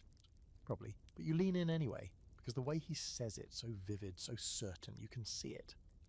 For a moment you forget the frost clinging to your boots and the ache in your bones. You see green and warmth and hope. He tells other stories too, stranger ones, of a creature that walks on 2 legs and wears a man's face but leaves no prints in the snow, of a hermit living in a cave who can predict the weather with bird bones, of a woman who drowned herself in a frozen river and now sings lullabies from beneath the ice. Your aunt crosses herself at that one and pulls your cousin closer. The tinker just smiles, wide and unsettling. You offer him half a loaf of dark bread and a handful of dried berries in exchange for a spindle of real thread. He accepts with a wink and gives you an extra needle for your trouble. You nod your thanks, but keep your eye on him. He's got the look of a man who's seen things, and maybe caused a few himself. A hard historical truth. Tinkers were a real part of medieval life, travelling from village to village with tools, metal goods, repairs and rumours. In a world without reliable news, the tinker was the news. He knew which roads were open, which lords were hiring soldiers, which towns had burned. He also might be a thief or a spy, or just a lonely man trying to make it through the snow with a bag of buttons and bad knees. There's a long-standing debate in the village every time a stranger appears in winter. Some say they should be turned away. Too risky, too unpredictable. Others say turning away a traveller in the dead of winter is a death sentence, and God will not forget such cruelty. Your father is firmly in the second camp, which is why the tinker ends up sleeping in your cottage that night, curled near the fire with his pack clutched like a child. He doesn't snore, but he talks in his sleep, low muttering, names you don't recognise, places that might not exist. You and your sister lie awake on your straw mat, listening. One name keeps coming up. Agatha. Always in a whisper. Always with something like regret. In the morning he denies it, says you must have dreamed it. But he leaves half a silver coin on the windowsill before he goes, and no one asks questions. There's something uncanny about him. Not dangerous exactly, but off. He knows things he shouldn't. At breakfast he mentions your dog by name, though you don't remember telling him. He asks about a storm from 3 years ago like he was there, but he couldn't have been. He hums songs no one's taught him. One of the elders insists he has the gift, the sight. Your grandmother says he just drinks too much. Still, he's polite. He fixes your cousin's broken clasp, sharpens 3 knives, mends the hinge on the chicken coop, and then, just as suddenly as he arrived, he's gone. Leaves before dawn, no goodbyes, just footprints stretching into the snow until the wind swallows them whole. A few days later, you find a small brass bell in the woodpile. It wasn't there before. It rings sweetly, softly, like laughter in a dream. You hang it above the door, just in case. Because even if he was just a tinker, just a lonely man wandering through the frozen heart of winter, he brought more than wares. He brought movement, a crack in the stillness, a breath of the outside world, a reminder that beyond the snow and the chores and the shadows, there's still a road, still people, still stories waiting to be told, and for a village frozen in place, that's more valuable than gold. The sheep are shivering. That's how you know things are getting bad again. Not that they're ever especially warm-looking. Wool doesn't count for much once it's soaked through and crusted with frost, but now they're huddled together so tight they look like one creature with a dozen legs in a single collective panic. You peer through the barn slats, snow crunching under your boots, and see their little black faces turn toward you like they expect you to fix it, and you wish you could. The hay's almost gone. You've been rationing it for weeks, stretching it out with old straw and dried nettles, even sawdust once, though the sheep looked personally offended by that. They need more. So do the goats, so does the cow, and none of them are good at hiding their hunger. The goat's been screaming at you like a furious toddler every time you walk past the barn. Brona, the cow, has taken to licking the inside of the empty feed bucket with the slow, tragic rhythm of someone reminiscing about better days. Feeding the animals in winter isn't just kindness, it's insurance. These creatures are your future. The sheep mean wool, the goats mean milk, the cow might mean calves if you're lucky, and butter if you're luckier. If they die, your spring dies with them, which is why your uncle just spent the entire morning trudging through snow taller than his knees to beg a handful of hay from the neighbouring village. He came back with nothing but frostbite and a story about wolves following him for half a mile. The livestock have started turning on each other. Not in violence exactly, but in looks, suspicion. You know that feeling too well. You're all hungry, you're all tired. The difference is, the humans know how to complain, the animals can only stare. A harsh historical truth. Medieval winters were just as brutal for animals as for humans, and sometimes worse. Hay stocks ran out before spring grass returned, and livestock had to be culled, bartered, or left to freeze. There are accounts of villages slaughtering animals not for food, but because they simply couldn't feed them anymore. A starving pig might be meat now, but a living one in spring meant survival. There's debate in your household right now. Keep feeding the animals and risk starving yourselves, or slaughter a few now, and ensure there's enough for the rest. The pig is safe for them, mostly because no one wants to deal with her squeal. The chickens are borderline, they'll live off table scraps and snow fleas if necessary. The sheep, though, the sheep are in danger. Your grandmother says it's better to lose one sheep than let the whole flock suffer. Your father says not yet, not while you still have that one stack of dried grass hidden behind the shed. Your mother says nothing, just sharpens the kitchen knife more often than she used to.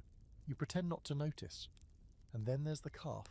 Born last month, too early, in a freezing stall with steam rising off its tiny back like a spirit leaving the body. It shouldn't have survived, but it did, just barely. You named him Frosty, which was cute for exactly a day. Now the name feels like a joke with teeth. He's weak, shivering, ribs starting to show. You feed him with scraps of milk and whisper promises you might not be able to keep. This morning, you caught your brother feeding the calf with bread soaked in warm ale. Keeps him from shaking, he said, eyes hard. You didn't tell anyone. You just nodded and gave him your half of the crust. You do what you can.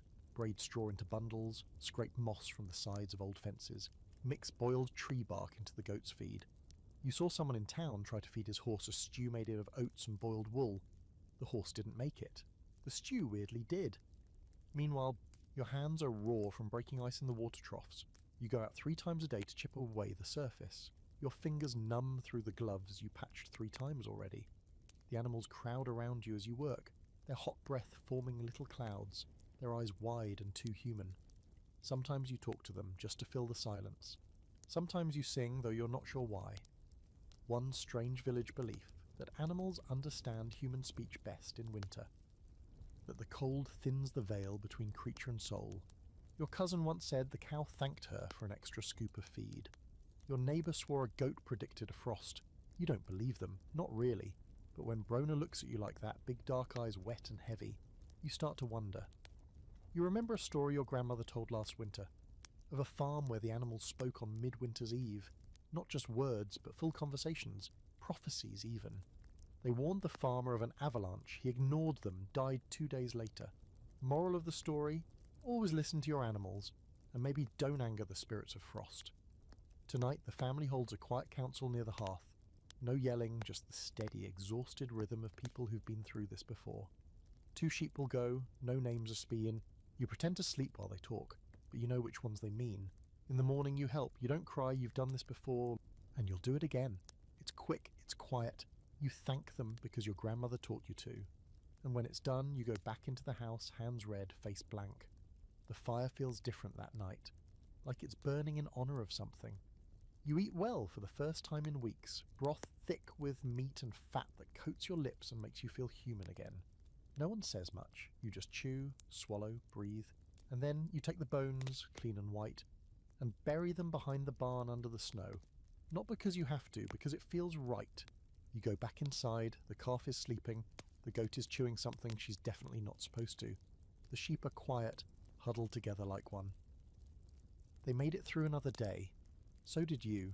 You don't hear them, you feel them. The church bells, not the cheery kind you remember from feast days or weddings, or those warm spring mornings when everything smells like grass and goat poop and optimism.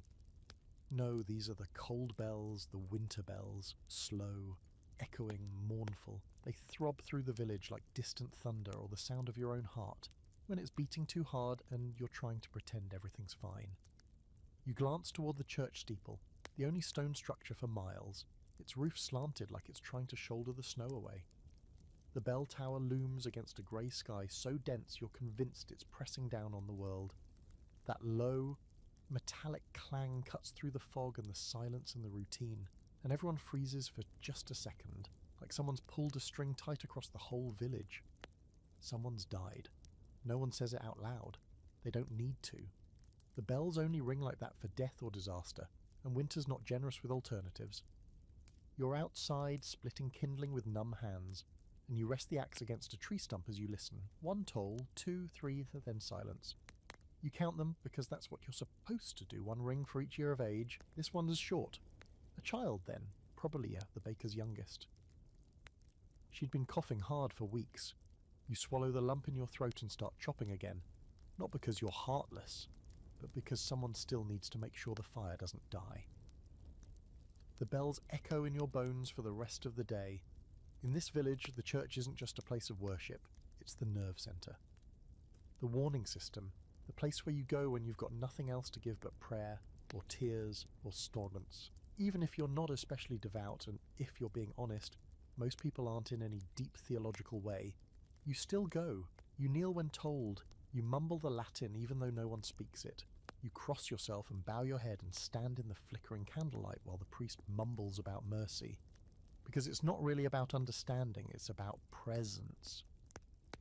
Being seen, being counted among the living. And the priest, he does what he can. He's younger than most priests you've known, sharp-eyed and thinner than seems healthy. He talks a lot about suffering and tests of faith, which feels a little rich coming from someone who sleeps in a stone building with thick blankets and a private hearth. But he visits the sick, he helps bury the dead, and he never, never lets the fire go out in the chapel. There's something about that little flickering flame on the altar that matters more than most people will admit. Even on the darkest days, when the wind screams like the world's being flayed, someone walks to the chapel to light a candle. For the dead, for the sick, for the unborn calf, for hope, sometimes all of the above. One hard historical truth. During the Middle Ages, the church wasn't just a spiritual authority, it was a literal sanctuary. In times of famine, flood, plague, or snowstorms that just wouldn't quit, villagers gathered there not only to pray, but to sleep, to warm up, and to hear the latest news. It was where you went when you didn't know where else to go. That said, belief was never one size fits all. Sure, the priest might preach about divine punishment and repentance, but out here, with snow creeping under doors and children coughing up blood, you hedge your bets. You go to church on Sunday, yes. But you also nail a protective calm over your doorway. You hang dried rosemary and wormwood in the rafters. You don't whistle after dark, and you always cross yourself when the wolves howl. There's a strange comfort in the rituals, even the gloomy ones. You know when to bow, when to stand, when to say amen. It's a rhythm, something to hold on to while the world keeps shifting under your feet. And even when the words feel empty, they still sound like structure. Some nights call, when the fear creeps in and sleep won't come, you slip away from the cottage, down the icy path, past the frozen well and the sagging fences, and duck into the church. It's never locked.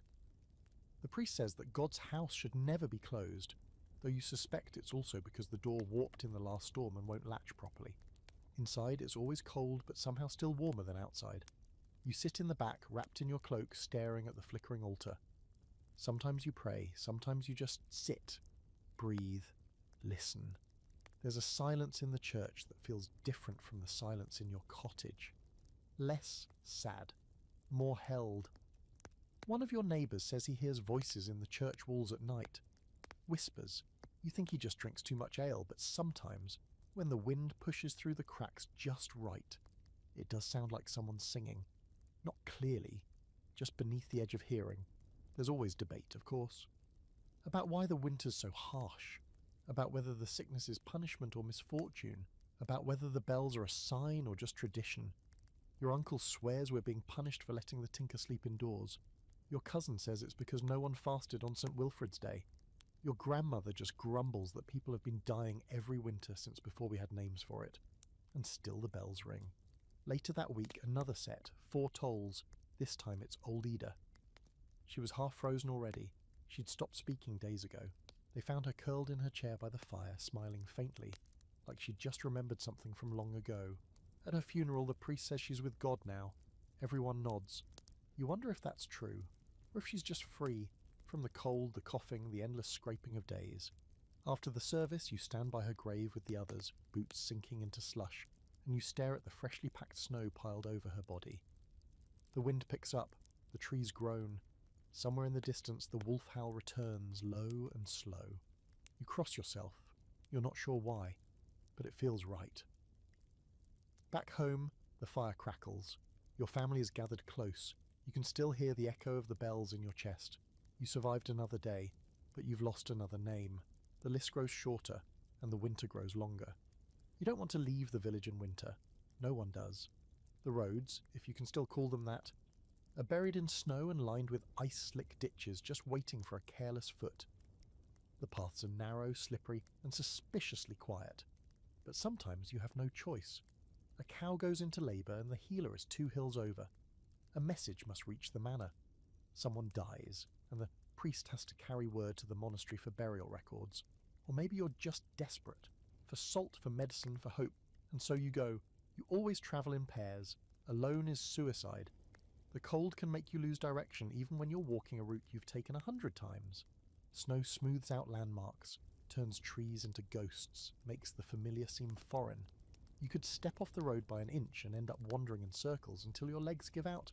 And then there's the matter of who or what you might meet along the way. Today it's you and your cousin Brenna heading out with a sled to fetch more firewood from a glade an hour away. You've been to that grove dozens of times, but in winter it feels like another country.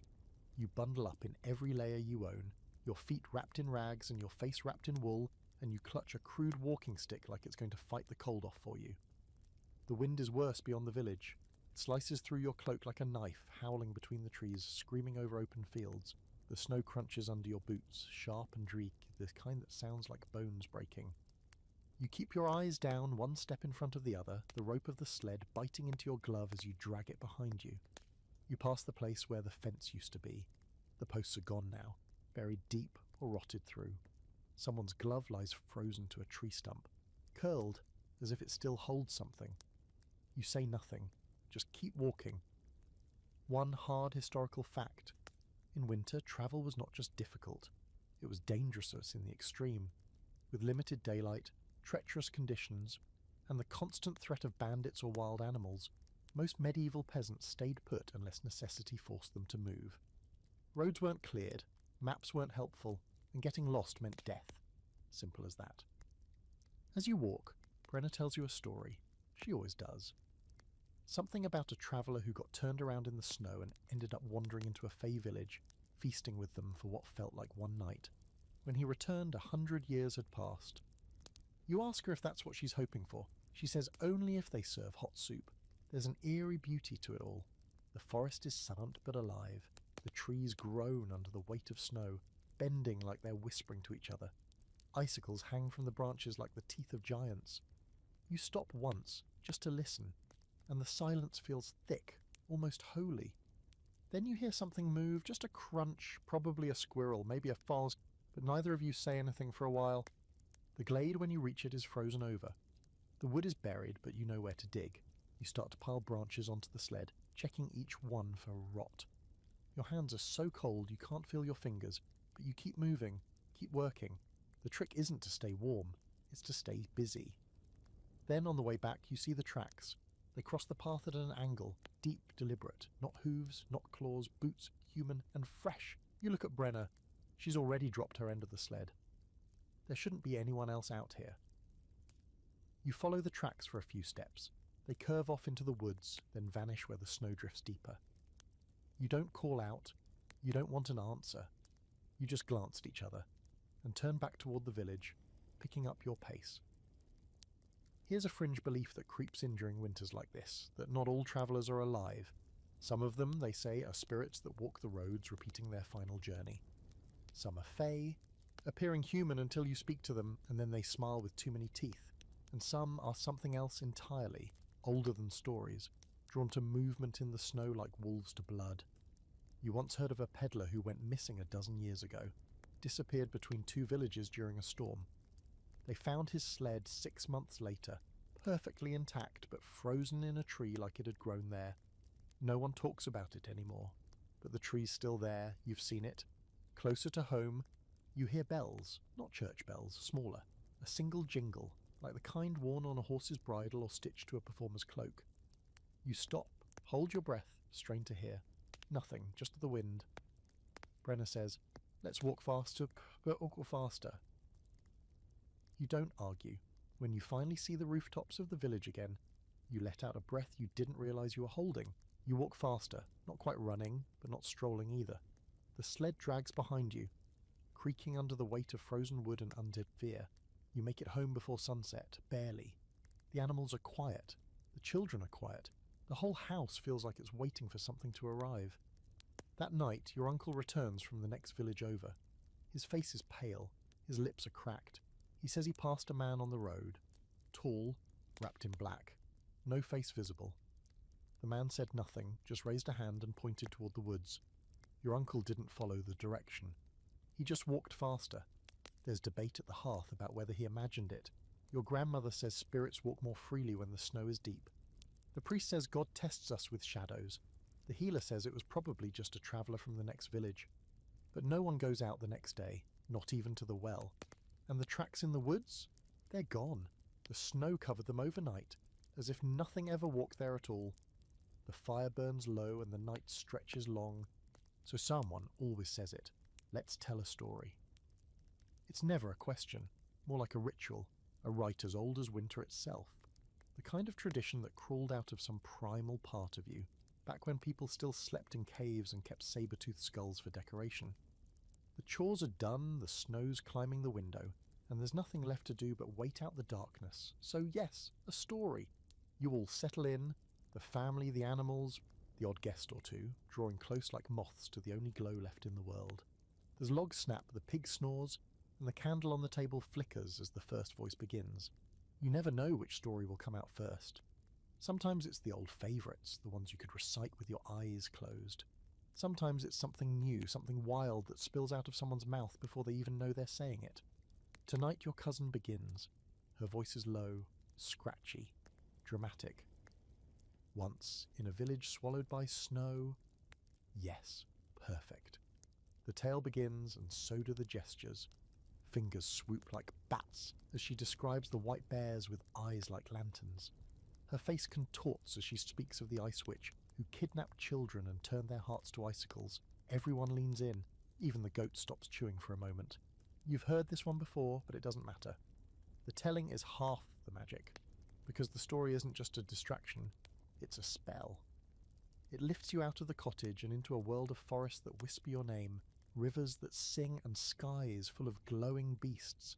In the story, you're warm, fed, powerful. In the story, you win, and that counts for something. A historical fact to whisper into the darkness. Storytelling was central to life in medieval villages, especially during winter. Without books, television, or literally anything else to pass the time, oral storytelling filled the void. It was entertainment, history, gossip, and therapy. The stories weren't just about knights and saints, they were about you, your neighbour who may or may not be a witch, the man who wandered into the woods and came back different, the ghost in the well that drinks moonlight, and of course the saints. So many saints. Your grandmother loves those ones, especially the gory bits. Saint Agnes walking barefoot through snow with fire in her eyes. Saint Cuthbert, who bathed in freezing water while sea otters warmed his feet. You're not sure how that one works. Saint Sebastian, full of arrows and still not shutting up. You listen, half fascinated, half horrified. The moral of every story seems to be, don't mess with saints. But honestly, the ghost stories are better. Everyone has one. A cousin who saw a pale figure on the roof, a friend who heard knocking from under the floorboards, a baby who stopped crying for an entire night. No reason, just silence. The kind that feels wrong, too still. Your uncle swears up and down he once followed his own shadow into the woods, says it stepped out of sync with him, just once, then darted behind a tree. When he tried to find it, he got lost for hours, came back shivering and babbling about voices in the snow. No one believes him, but everyone remembers the day he returned. Face pale, boots missing, lips blue. There's a debate every winter about whether you should even tell ghost stories during the cold months. Some say it draws the wrong kind of attention, that stories are invitations, that if you speak their names, they hear you. Others say that's exactly why you should tell them, to keep the stories where you can see them, to remind the dark that you're not afraid. You sit somewhere in the middle, you tell the stories, but you always toss a pinch of salt in the fire when you're done, just in case. Tonight the mood is shifting. The first story was whimsical, the second a little darker. Now, it's your father's turn, and his tales always carry a weight. He leans forward, voice low, eyes glinting with reflection. He talks about the man who walks between villages, wearing a face stitched from the skins of the lost, who offers warmth in the storm, just a little firelight in the trees, but if you step off the path to find it, you're never seen again. You stare at the hearth as he speaks, heart ticking faster. You know the path he's talking about. You walked it just last week. The candle sputters. Everyone flinches. Your father smiles. No one claps at the end of the tale. That's not how it works. You just sit in silence for a moment, letting the cold creep back in, letting the story hang in the air like fog. Then someone, probably your sister, says, "Well, that was cheerful," and everyone laughs too loudly. It helps. You pull your blanket tighter and lean against the rough wall of the cottage. The fire hisses, the shadows return to their places, and then someone clears their throat. "Want to hear what the tinker told me?" Yes, you do, because of course he had a story. He said he met a woman who never walked, only floated above the ground, trailing frost where she passed. He said he once bartered with a fox who wore a silver ring on its paw. He said that deep in the woods there's a tree with red sap that sings lullabies if you bleed near it. Everyone wants to believe. Not that it's all true, just that some of it might be. That the world is still strange and not just cruel. That the dark is full of stories, not just endings. One quirky old belief in your village is that a fire listens, that it remembers the stories told around it. And if you treat it well, feed it, thank it, tell it the good tales, it'll protect you. Burn brighter, keep the shadows at bay. But if you neglect it, it forgets your name. So before bed, you whisper a small story to the flame. Not long, just a scrap.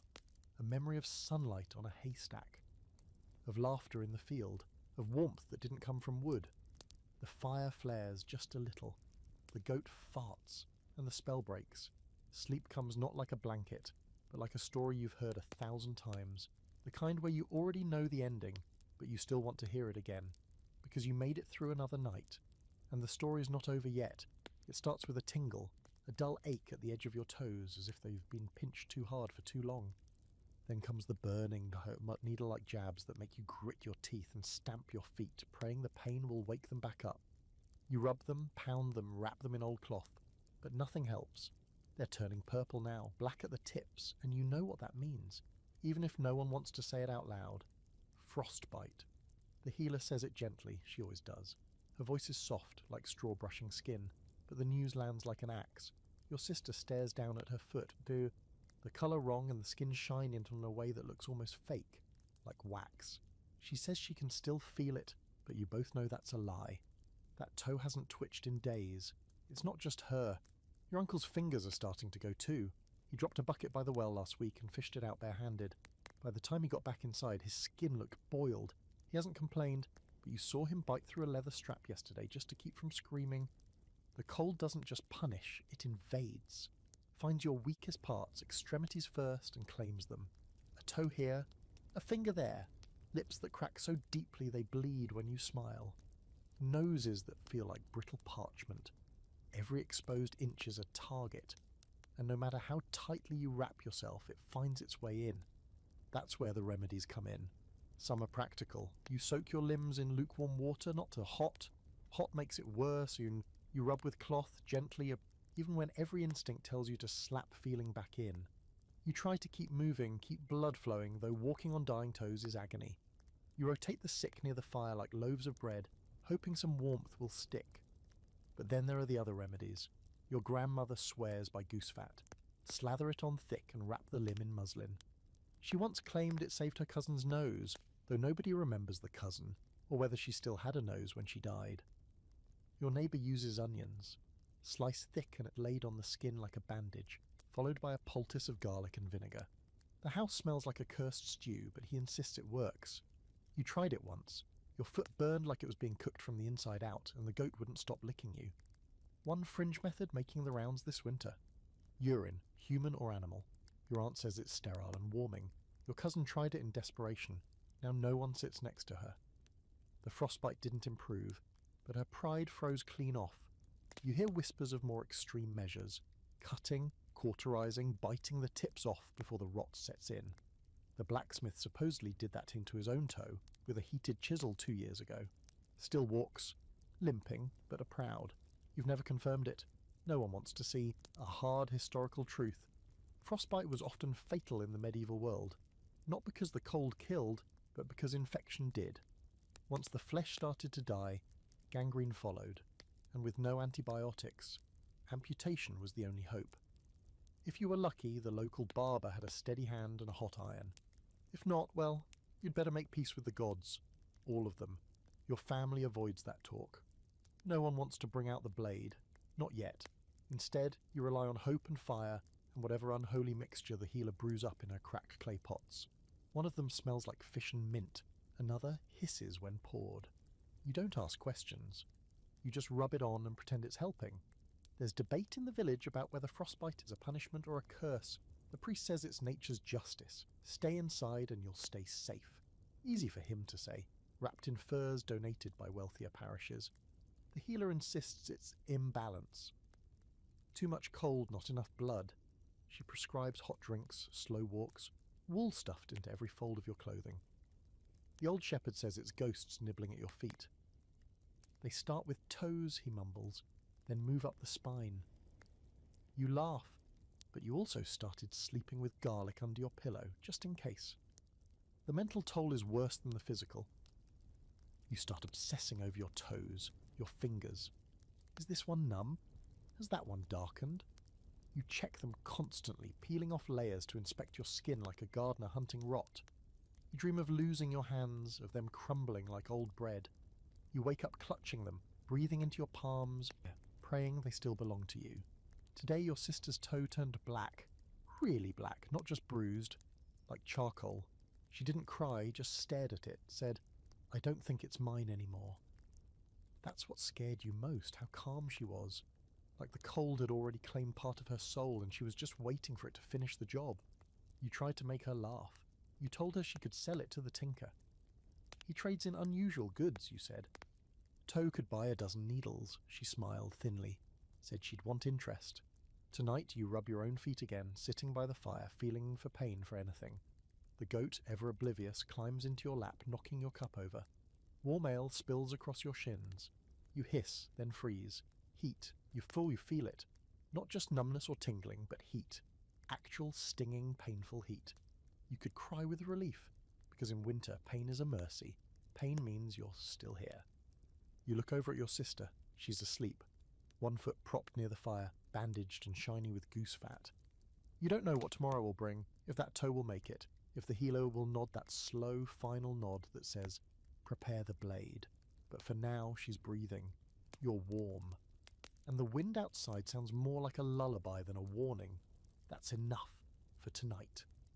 It creeps in sometime after midwinter, this heavier, wet kind of sadness that clings to everything like a damp wool cloak. The days remain short, the nights still endless, but there's no longer any novelty in them. No holiday, no feast, no tinker with strange stories, no mysterious howls to stir your fear. Just repetition. Grey skies, slush. Cold that's more annoying than terrifying now. And this feeling, this ache, that even when your body isn't cold, something else deep inside you still is. You've entered what the village calls the slow dark. Not poetic, not ominous. Just a phrase that says exactly what it means. Everything slows. The mood, the talk, the spark that you wake up and wonder what day it is. You go to sleep not caring if you ever find out. The bread still bakes. The pottage still simmers. The fire still burns. But you no longer look forward to any of it.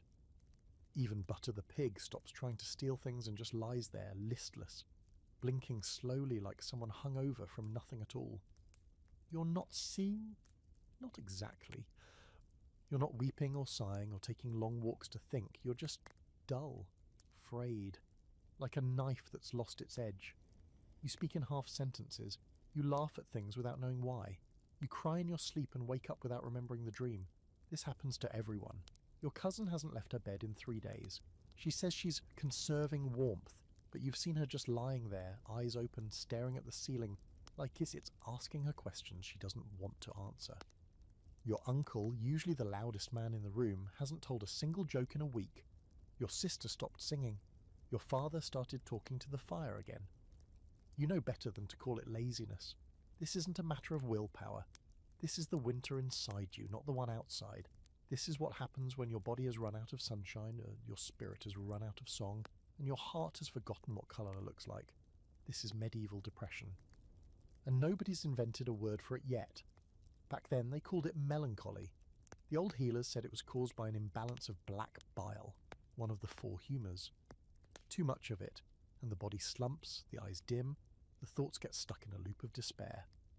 The prescribed treatment: herbs, wine, prayer, a slap to the face if needed. You've seen that happen. Sometimes it works. The priest, when he notices the heaviness creeping in, calls for mass more often. We must lift our souls, he says, with an urgency that suggests his own might be sagging. His sermons get louder, stranger. He tells stories about saints who lived inside walls for 40 years and emerged singing. You try to imagine yourself bricked into a wall and laugh, which earns you a smack on the back of the head from your mother. Your grandmother, more practical, swears by movement. Walk, even if you've got nowhere to go, she says. Stomp the sadness out of your feet. So you do. You go outside, you stomp in the snow, you climb the hill, just to see if the sky has changed. It hasn't. But you felt the wind on your face and remembered what it's like to hurt in a way that proves you're alive. There's a debate this time of year about whether or not to keep track of days. Some villagers obsessively mark time, carving little notches into beams, into the side of the bread oven, into their own belts. Only 6 weeks till Thor, they whisper, like it's a spell. Others ignore it entirely. Time only hurts when you look too closely. You've chosen the middle path. You let your grandmother tell you when it's Sunday and otherwise stop counting. One strange belief still floats around the village, that melancholy is a spirit, a pale draping figure that slips through cracks in the door and settles over your shoulders like a shawl. It whispers reminders of old failures, lost loves, missing friends. It smells like cold ashes and wilted herbs. And if it stays too long, it starts to become part of you. The healer says that's why she smudges wormwood around the windows every February. Keeps the shawl spirit out, she mutters, waving smoke like it owes her money. You don't know what to believe. But when your sister started weeping during dinner for no reason at all, you placed dried lavender under her pillow. And when your uncle didn't speak for 2 days straight, you sat next to him and hummed a song you didn't know you remembered. He didn't look at you, but he tapped his finger against the table in rhythm. It's small things now. That's how you survive? A bite of bread with actual flavour. A patch of sun on the cottage floor, even if it lasts just a minute. A bird call, someone slipping a carved trinket into your hand with a wink. You start to live for moments, not days, smiles, not promises, and when you can't feel anything at all, you go outside barefoot for a second. The cold hurts like knives, it's awful, but it breaks the numbness. And when you stumble back in, howling and hopping on one foot, someone always laughs. That helps too. Tonight the fire burns low again, but someone's made a song up. A dumb one, about a cow who wants to be a queen. It doesn't even rhyme. Everyone joins in anyway. Someone's banging a spoon on a pot. Butter tries to sing too. It's chaos. Beautiful, stupid, warm chaos. And for the first time in days, you feel like you're in your body again. You wrap the blanket tighter around your shoulders. You press your feet against your sisters. You smile when someone passes you a slice of bread with a smear of leftover lard and pretends it's a delicacy. Maybe it is. And for now, that's enough. The darkness hasn't won yet. It starts with a sound. A low groan, barely audible over the usual background noise of crackling fire and grumbling stomachs. You pause, cup your hand to your ear, and wait. Nothing. Just the goat chewing something she shouldn't, the pig letting out a dreamy snort, your father muttering to the fire again like it owes him money. You go back to your task, patching a hole in your sock using a chicken feather, a bent nail, and the last of your patience. Then it happens again, louder this time. A deep creak followed by a sharp, wet snap like a branch breaking under ice. But this sound didn't come from outside, it came from above. You look up. The ceiling sags in one corner. Only slightly, but enough to make your heart beat a little faster. There's snow on the roof, yes, and it's been piling up for weeks, but the roof's held before. It's held every year. Mostly. You stare at the spot, frown, and do what anyone with limited options and zero tools does. You ignore it and hope it fixes itself. It doesn't. By the next morning, the sag is worse. The beams are groaning now, stretching and bending like old bones about to snap. Everyone notices. No one wants to talk about it. Your uncle walks through the house and refuses to look up. Your grandmother mutters something about tempting fate. Your cousin suggests poking it with a stick, and your mother threatens to poke him with a stick. You pile another log on the fire. You wait, because what else can you do? In medieval villages, roof collapses were a grim and common reality. Thatch weighed heavy with snow, wood rotted from years of use, and even a small leak could expand into disaster. With no insulation, no supports beyond simple beams and mud, and no one coming to rescue you, a single heavy storm could literally bring the house down. And when it did, people didn't always make it out. Outside, it snows again. Thick, heavy flakes that fall straight down like they mean business. The roof groans in reply. The pig shifts uneasily. Even she can sense it now. The goat, less helpful, climbs onto the woodpile to get a better view. That evening, your father climbs into the rafters to try and knock some of the snow down. He wraps himself in rope tied to the support beam like he's about to wrestle a bear. You all watch as he jams a pitchfork into the thatch and curses with increasing creativity. Snow pours through in little streams. One clump falls directly on his face. He screams. The goat cheers. It helps a little, but not enough. The next day it happens. Not all at once, just a section. Quiet pop, then a tearing and splintering crack as the corner of the roof gives out and a wall of snow crashes through. It hits the floor with the weight of a monster, slamming it into the firewood pile and sending kindling flying across the room. Butter the pig screams like she's being murdered and immediately hides under the bench. Your brother yells. Your grandmother throws a ladle at the hole. Why? Who knows? No one's hurt, not really. A bruised arm, a twisted ankle, a near heart attack. But the damage is done.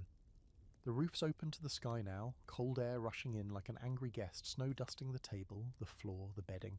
It feels like the house has been pierced, like winter finally made its move. Everyone moves fast by frozen standards. You shovel the snow out with anything you can find, buckets, bowls, your hands. You haul broken beams away while someone drags a canvas tarp from the shed. It's not waterproof, it smells like mildew. It's full of holes, but it's better than open sky. You work in sealants. No one complains, no one has the energy. You just move because you know if you stop you'll think about how close it was, about how easily the whole thing could have come down on your sister, or the baby, or you. By nightfall the hole is patched. Badly. But patched. The room still feels exposed. The wind finds new paths to slither in. Snow still dusts the corners, but you're alive, and the fire is still burning. That's the new standard for success. One fringe village belief comes to mind, maybe one you haven't thought of since you were small. That when the roof collapses, it means the house spirit has left. That the guardian of the home has turned its back on you. Your grandmother swears she saw a bird fly out through the gap as the thatch fell. A black one. Maybe a crow, maybe something else. You don't say anything. But later, when no one's looking, you tuck a few sprigs of thyme and salt into the corners of the patched roof, just in case the spirit is watching, just in case it decides to come back. There's debate around the fire that night about what caused the collapse. Your uncle blames the goat. The goat blames gravity. The priest, when he stops by the next morning to check in, calls it a trial of faith. Your mother just sighs and goes back to mending the ripped cloak she was working on before the ceiling decided to enter the conversation. You sit near the fire, watching the candle flicker under the drafty patch above. It's colder now, your fingers ache, your feet feel like they're wrapped in stone. But the worst part isn't the cold, it's the knowledge that no one's coming to help. There are no emergency services, no builders with ladders, no insurance. It's just you. And the roof you built yourselves, that failed anyway. But you survived.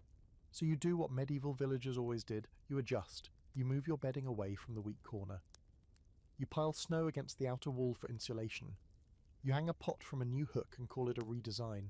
You laugh weakly when your father refers to the gaping hole as our new skylight. And you sleep that night under the repaired roof, wrapped in every blanket you own, with a log for a pillow and your hands curled beneath your chin. The cold presses down from above. The wind still moans through the boards, but your sister hums softly beside you.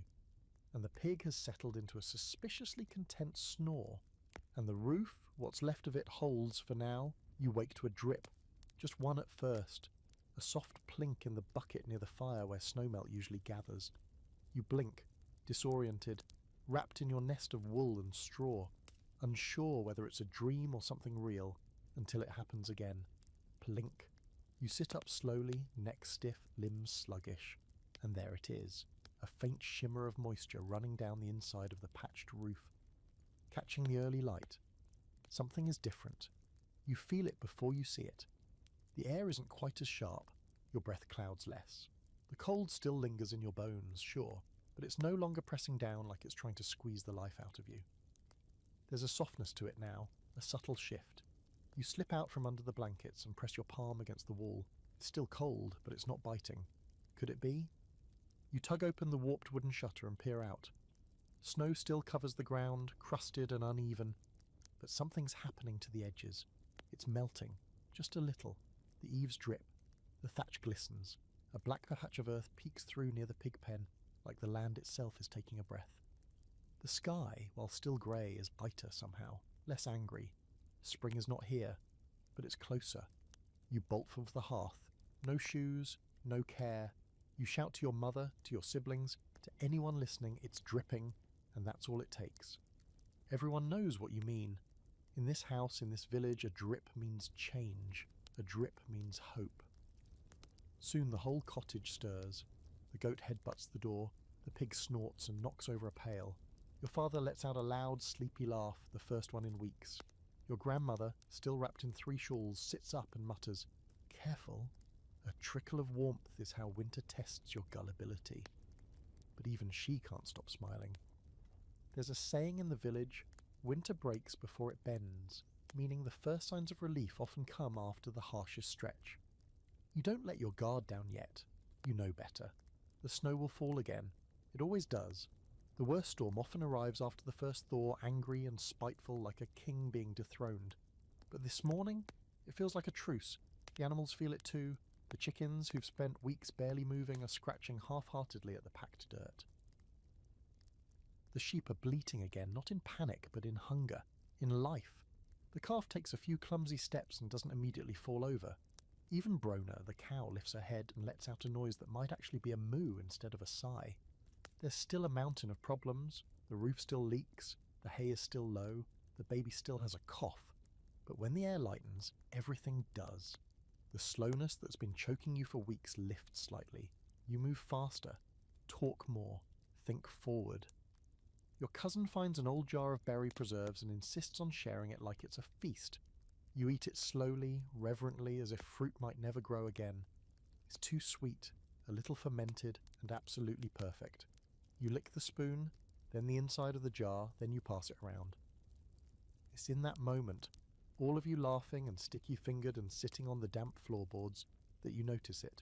A fly, just one, tiny, bumbling, bouncing against the window pane like it can't quite believe it's alive. Your sister points, everyone stares. "Where did he come from?" your uncle asks, voice low as if the fly's a holy relic. The debate begins. Was it hiding in the straw, born in the snowmelt, carried in on someone's cloak like a stowaway of spring? No one knows. But the sight of that little insect, clumsy and alive and so completely not winter, cracks something open in you. One historical fact: flies, bugs, and early blooming weeds were used as markers by medieval villagers to judge the timing of the seasons. Some believe the first insect was a spirit scout, sent ahead by the spring goddess Asikastor, nature itself, to test the ground and see if the land was ready. There were even superstitions that killing the first fly of the season would doom you to a bad harvest. So you don't touch it. You give it a name instead: Sir Bumbles. The melt begins slowly. The snow doesn't vanish, it shrinks, curling in on itself, revealing muddy patches and twisted grass, like old secrets finally uncovered. Icicles drip all day, puddles form. The well, long frozen over, stirs and burps and finally spits out water that doesn't have to be cracked through, first. But the melt brings its own dangers. The path to the barn becomes a mud pit. The snow, once solid, turns to slush that collapses underfoot without warning. You nearly lose your boot in a hole near the fence. Your father goes through the ice near the stream up to his knee and comes back swearing that the water tried to bite him. Then there's the smell. No one talks about it, but you all smell it. Rot, damp, spoiled grain. The leftovers of winter, thawed and sour. Somewhere beneath the chicken coop something didn't survive. Butter sniffs the air, then trots off like she's seen worse, which, to be fair, she probably has. You begin the big inspection, a spring ritual, whether it's spring or not. You poke at the walls, you press your fingers into the thatch, you check for mould, for cracks, for dead mice in weird and dark corners. Some repairs are easy, some are soul-crushing, but you make a list in your head. You assign tasks, and for the first time in months you feel active, not just reactive. There's a small ceremony that evening, not formal, just you and your family stepping outside one by one to stand in the fading light. No coats, just for a minute, faces turned up, hands bare. The snow still reflects the dusk, but the air no longer bites. Your breath still clouds, but only faintly. And the birds, you hear them, just one at first, a short trill carried by wind, then another, then silence, then again. They're testing the air too. You go to bed wrapped in the usual layers. The roof still creaks. The pig still snores. But you lie there thinking about puddles, about flies, about the wet, smelly promise that this awful season is not eternal. It's not over. Not yet. But for the first time in what feels like forever, you believe it might be ending. And then, just like that, winter throws a tantrum. You wake to the sound of wind howling like a wounded beast, dragging its claws across the roof.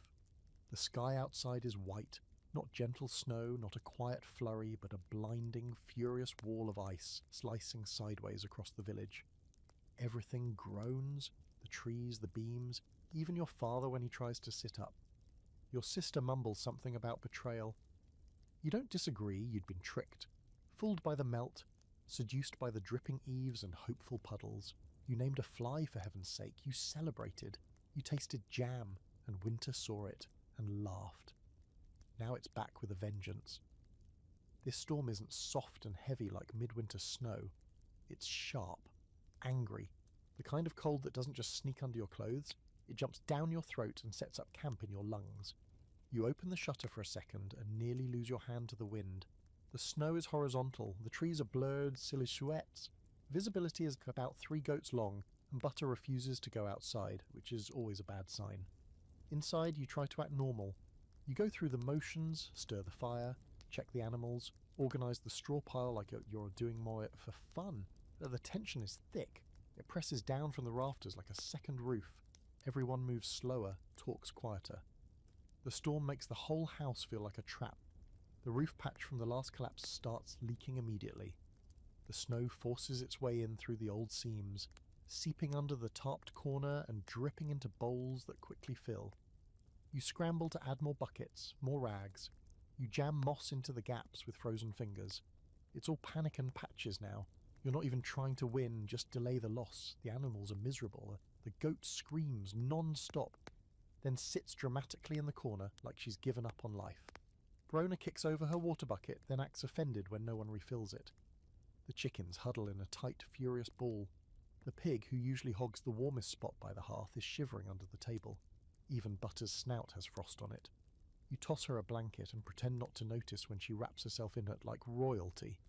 Your father says the last time it stormed this late in the season, 2 people were buried alive in their own homes. He tells you this while casually checking the ceiling like that's not going to keep you up all night. One historical fact, these surprise late winter storms were some of the most feared.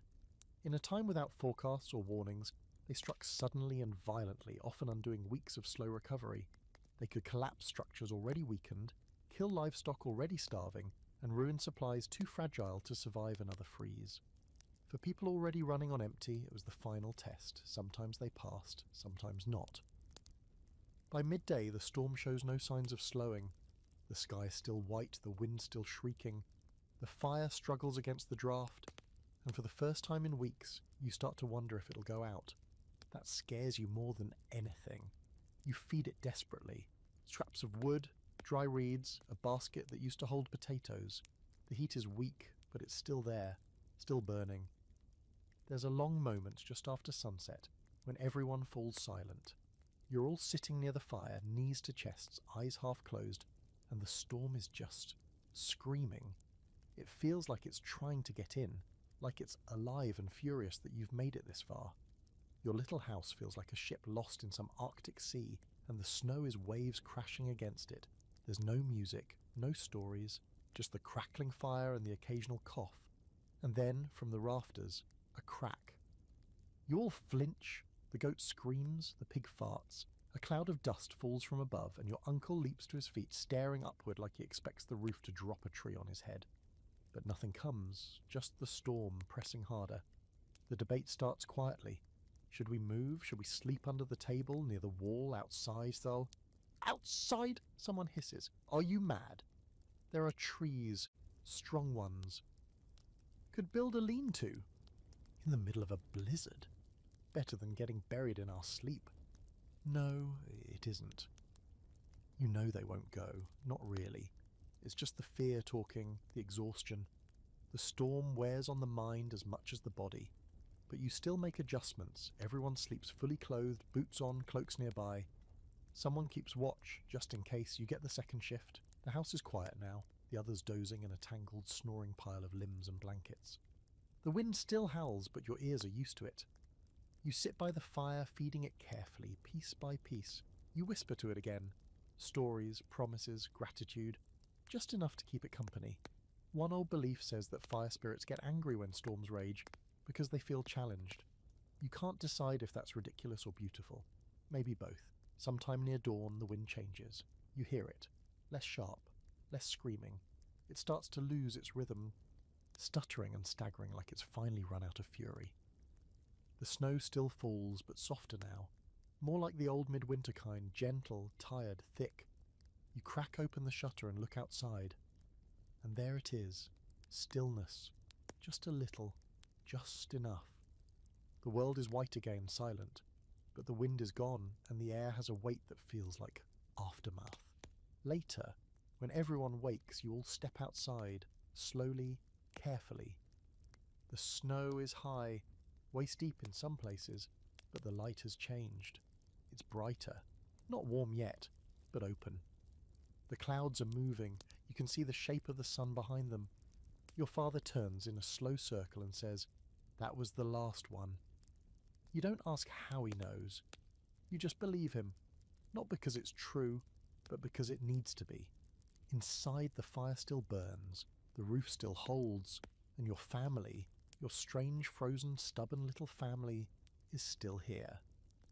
You're not sure when it changes from hope to certainty. One morning you open the door and there's mud. Not slush, not ice, mud, soft, sticky, wet earth that grabs your boots like it's been waiting months for the privilege. It squelches underfoot, sucking at your soles with every step, and it smells strange, sour, glorious, like rot and birth and everything that's been sleeping finally starting to wake up. It's ugly, disgusting, really. But you grin like a fool and stomp straight through it. Winter is losing. There's still snow on the roofs, but it's running in rivulets now, dripping like sweat from a tired beast. The icicles fall on their own, long shards that shatter dramatically in the mud like they've given up. The barn doors creak open easier. The woodpile no longer weeps when you touch it. And somewhere in the trees, faint and tentative, a bird sings two perfect notes. You don't know the species. Doesn't matter. You want to marry that bird. Inside the house, the shift is subtle. The fire still burns, but you don't huddle around it anymore. You sit a little farther back. You let the door hang open while you work. Your breath doesn't fog quite so dramatically.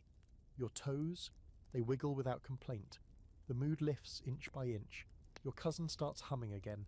Your sister washes her hair. Your uncle trims his beard, which had started to resemble something growing in a cursed forest.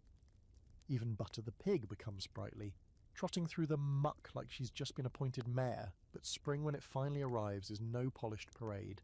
It's not flowers and sunbeams and woodland creatures holding hands.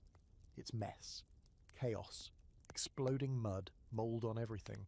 The smell of mildew from boots that haven't fully dried in 4 months. Wet hay, thawed rat carcass, piles of rotting snow exposing things you forgot even existed. Bent tools, broken baskets, a child's mitten stiff with ice. One old villager once said, "Spring's not born, it vomits its way into the world." And you can't help but agree, it's not beautiful, not yet, but it's alive. And right now that's better than beauty. You join in the first great clean, not because you want to, because it's tradition. Every surface has to be swept, every blanket aired. The animals get checked, rechecked, and half scolded for surviving with such poor hygiene. You scrub soot off the walls, knock ice from the eaves, dump buckets of foul water into the now thawing ditch. Your hands are raw by the end of it, your nose running, your patience worn thin. But when you hang your cloak outside and it dries in a single day, you nearly cry from joy. You find things too, bits of life hidden by snow. An old carving under the chicken coop, a boot no one remembers owning, the shovel you gave up on weeks ago, and buried near the barn in the frozen mud, a small packet of herbs you'd forgotten about, wrapped in linen, tied with red thread, a protection charm, you leave it where it is. One historical fact. The arrival of spring in medieval villages was marked not by celebration, but by frantic work. Livestock had to be reconditioned, tools repaired, fields prepped, thatching retied, supplies restocked if anything was left. There were no vacations, just the brutal rush to undo winter's damage before it could bloom into something worse. But amid the scramble there are quiet victories. The first green thing appears, just a blade of grass poking through a patch of muck like it's unsure of the welcome. Your sister spots it and yells like she's found gold. Everyone gathers around to see. You take turns touching it. One tiny green thread, barely longer than your thumb, and yet it sends a jolt through your chest. You're not imagining it. Life is coming back. Then the crocuses bloom. You don't even know they're crocuses. Not really, someone's uncle claimed the name years ago and now it just stuck, but they're little purple miracles that grow low to the ground, defiant and smug and shockingly bright. The first flowers of the year. They arrive like smug nobles, late to the war but eager for the praise. You don't care. You pick one and tuck it behind your ear. The celebration is small, not official, just bread baked in the shape of birds, and a bit of dancing near the village green, where the snow has receded enough to pretend it's flat ground. A fiddler shows up from somewhere, probably a cousin who's just re-emerged from his winter den, and plays something fast and happy. You all dance, awkwardly, badly, with sore joints and muddy boots, but you dance. The priest calls for a proper blessing. The thaw is God's mercy, he says, hands raised to the grey sky. Your grandmother mutters that the thaw is nature's stubbornness and pours salt water on the garden rows to chase out the spirits of cold. The healer sprinkles dried petals across the doorstep and tells everyone to step over them with their right foot first. Everyone does. One fringe belief this time of year: if you can spot the first butterfly, you're allowed one secret wish. Your brother finds one perched on a bucket and immediately claims it. No one asks what he wished for, but later that day, he finds a whole egg tucked beneath a beam in the chicken coop. First in weeks, his eyes go wide like he just witnessed magic. Maybe he did. You eat that egg like it's treasure. Boiled, sliced, split among 6 people, each or your bite savoured, like it's laced with honey. You can't believe you ever thought of eggs as ordinary. You vow never to take them for granted again. You lie on your back in the half-dry grass near the field. The sun pale but warm enough to make your cheeks tingle. The clouds drift. A crow hops nearby, suspiciously eyeing your bread crust.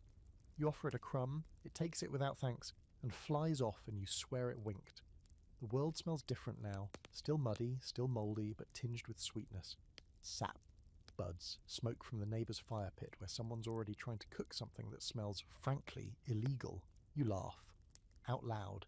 Not the small, tired laugh, but a full one. And when night falls, it's not bone-deep dark anymore. The stars return. The air is still cold, yes, but not in that cruel way. Just enough to remind you that it was cold, that you lived through it, that it's still hanging at the edge of the trees, but no longer holding your throat in its hand. You gather near the hearth one last time that night, everyone quieter than usual, satisfied, not exhausted, just, still, like your insides have finally stopped shivering. And someone says it, softly, reverently, "We made it." And this time no one laughs, because it's true. You walk past the field and your boots sink, not with the dry crunch of ice, but with the sticky squelch of thawed earth trying to hold you in place. The path, once covered in thick snow, is now a ribbon of brown, slick with mud and the remnants of old straw laid down months ago. It smells like manure, mildew, and something surprisingly sweet. Fresh grass pushing its way out of the underworld. The wind still bites, but gently now, more like a nudge than a slap. Your scarf is around your neck, not your face. Your gloves are in your pocket, forgotten. You're looking for names. You don't say it aloud, but that's what today is for. Every spring, after the first thaw, there's a walk. Not formal, not declared. Just something everyone does in their own way. You go out and see who didn't make it. Which homes are still standing. Which fields are still breathing. And which graves have shifted under the melting snow. Near the edge of the woods, you find the place where old Ida was buried. The snow's finally receded from the little hill where her grave was dug midwinter, back when the ground was still so hard they had to warm it with boiling water. Her wooden marker, carved hastily with a dull knife, leans sideways now, half swallowed by the thaw. You kneel and straighten it, wiping mud from the name. You whisper something, not words, exactly. Just a presence, a remembering. You find 3 other graves nearby, 2 with markers. One with just a bundle of stones and a cross made from broom handles. No names, you pause at each, say nothing, but you keep count. It's important somehow that you know. Back in the village, you see the others doing the same. Your cousin walks slowly past the neighbour's cottage, the one that collapsed in February, the one they never cleared out. It's empty now. The door swings open in the wind, revealing only broken beams and soggy cloth. No one boards it up, not yet. It's too soon. The priest is out too. He doesn't say much either, just nods when he passes you. You can tell he's making his own mental list. There's no formal bell toll for the winter's dead. Not this many, not all at once, but in time he'll carve their names into the wall of the chapel, in the small back room where no one goes, except on feast days and funerals. It's not just people you grieve, it's animals, the old sheep with the limp, the kitten who vanished during the blizzard, the chicken that froze into place on the roost, still upright like a tiny feathered statue. They mattered too. You remember them, you remember everything, because winter takes so slowly, you hardly notice the full weight until it's gone. And you survived. You can say it now, really say it. You survived. Your sister's toe, she lost it. Just the one. But she walks fine and she shows it off like a war wound. The healer said it would fall off naturally, and it did. One morning while she was changing the bandage, it simply rolled away like it had somewhere better to be. She kept it in a jar, named it Little Toey. The whole house screamed. Your uncle's fingers, still attached, though 2 of them bend in strange ways now. He calls it character. The roof still leaks in 3 places, but the snow's gone from it, and your father's already patching it with a mixture of clay, straw and anger. The fire burns lower now, just enough to warm, but not enough to fight. And the animals are louder again, complaining, demanding, living. The goat head-butted a bucket across the room yesterday and broke someone's toe. That's spring for you. You start planting next week. The seed potatoes are wrinkled and sad, but they'll do. The soil is softening. The sun stays out longer each day. You find yourself standing outside at dusk, blinking up at it like you've forgotten what colour is. There's a moment in the middle of the afternoon when you stop what you're doing just for a second. You lean on your spade or your broom or whatever's in your hand, and you take a breath, and it hits you. The quiet. Not the winter silence, which is heavy and hollow, but a soft, living hush. The kind of quiet that comes when the world has started breathing again, and you're part of it. One last historical note. After the harshest winters, communities sometimes held what was called a Thanksgiving feast in early spring. Not for the harvest, not for wealth, just for survival. It wasn't grand. A loaf of bread, some pickled vegetables, maybe a scrap of meat if someone managed to trap a hare. But it was shared, it was honest, and it meant everything. So that evening you gather with your family, just a small meal, root soup, a bit of goat cheese that miraculously didn't turn green, fresh water from the stream that no longer needs breaking open. Your grandmother says a prayer, quiet and rambling and half mumbled, and halfway through she just starts crying. No one stops her. You cry too, so does your father. Even the pig looks misty-eyed. You eat in silence. Then someone sings a song, and then someone else joins in. The words are nonsense. The melody slips in and out, but you sing anyway, because you made it. You came out the other side, not unscarred, but alive. The world, thawed and filthy and reborn, is still yours, and you'll face it again when it circles back, but not tonight. Tonight you rest. The fire crackles softly now, not out of desperation, but out of habit. You're not huddled around it anymore, teeth chattering and hands stiff. You're just near it, comfortable. The room still smells like smoke, but it's mingled now with the sharpest scent of wet earth clinging to boots left by the door. Someone left the window crack to let in the breeze, and you don't rush to close it. You sit back, you breathe, and for the first time in what feels like a lifetime, you're not bracing for what's next. You're just being. It's strange, isn't it? How survival becomes so normal. You forget what peace feels like. How you learn to live by inches, by single spoonfuls of warmth, by flickers of light. And then, when spring finally comes, muddy, clumsy, half-frozen, it's not a celebration. It's a quiet exhale. A letting go of tension you didn't know you were holding in every tendon, every dream, every plan left unfinished by the frost. You go to bed tonight without checking the roof. You don't wake in the middle of the night to make sure the fire is still burning. You don't tuck your feet under the pig for warmth, though butter tries anyway. No one whispers stories to distract themselves from the wind. The wind is just wind now, not a threat, just something that moves the branches. Your sister sleeps soundly. Her toe is gone, yes, but she's here. Your uncle snores. Your father breathes slowly, peacefully. Even the goat curled in the corner looks less annoyed than usual.